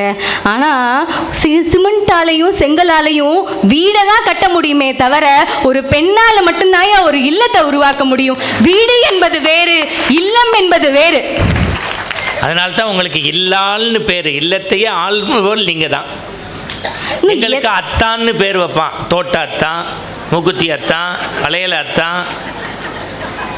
இன்னும் எத்தனை கேள்விகளையும் எதிர்பார்ப்புகளையும் கடந்து போறா தெரியுமா? நீங்களாம் நினைக்கிறீங்க டெலிவரி டைமில் வந்து அவருடைய வயிறு கிழிக்கப்படுகிறது. ஏன்னா இப்போ நார்மல் டெலிவரிலாம் குறைஞ்சு போச்சுல்ல. ஆனால் அதுக்கு முன்னாடியே 400 முறைக்கு மேலே கல்யாணமான 4 மாதங்களில் எப்பாத்தா புள்ள வரும் அப்படிங்கிற கேள்வி, அது வேணா உங்களுடைய ஆசையாக இருக்கலாம். அது 1 வருடம் கேளுங்கள். அவள் உடம்பளவிலும் மனதளவிலும் தயாராக இருக்கிறாள் என்று கேளுங்கள். இன்றைக்கு உடலளவிலும் மனதளவிலும் தயாராகாமலே ஒரு பிள்ளையை பத்துக்கிறதுக்கு தான் இன்னைக்கு வயித்தை கிழிச்சு ஆபரேஷன் பண்ணி வெளியில எடுக்க வேண்டியதா இருக்கு. நார்மல் டெலிவரி ஆகும்ல, அந்த பிரஷரை கொடுக்காம அந்த பிள்ளைய வளங்க. ஆண்களும் வேலை செய்கிறாங்க, இல்லைன்னு சொல்லலை. ஆனால் ஒரு ஆணுக்கும் வீட்டில் முடியலை, ஒரு பெண்ணுக்கும் முடியலை. என்ன பண்ணுவோம்? நம்ம தானே ஆத்தா பார்க்கணும், நம்ம வீடு அப்படின்னு இருந்துச்சு. நம்ம எத்தனை பேர் கை தூக்குங்க, எத்தனை பேர் போய் பார்த்துருக்கீங்க? அப்படி இருக்கப்ப சொல்லலாமா ஆண்கள் தான் குடும்பத்தின் மகிழ்ச்சிக்கு காரணம்னு?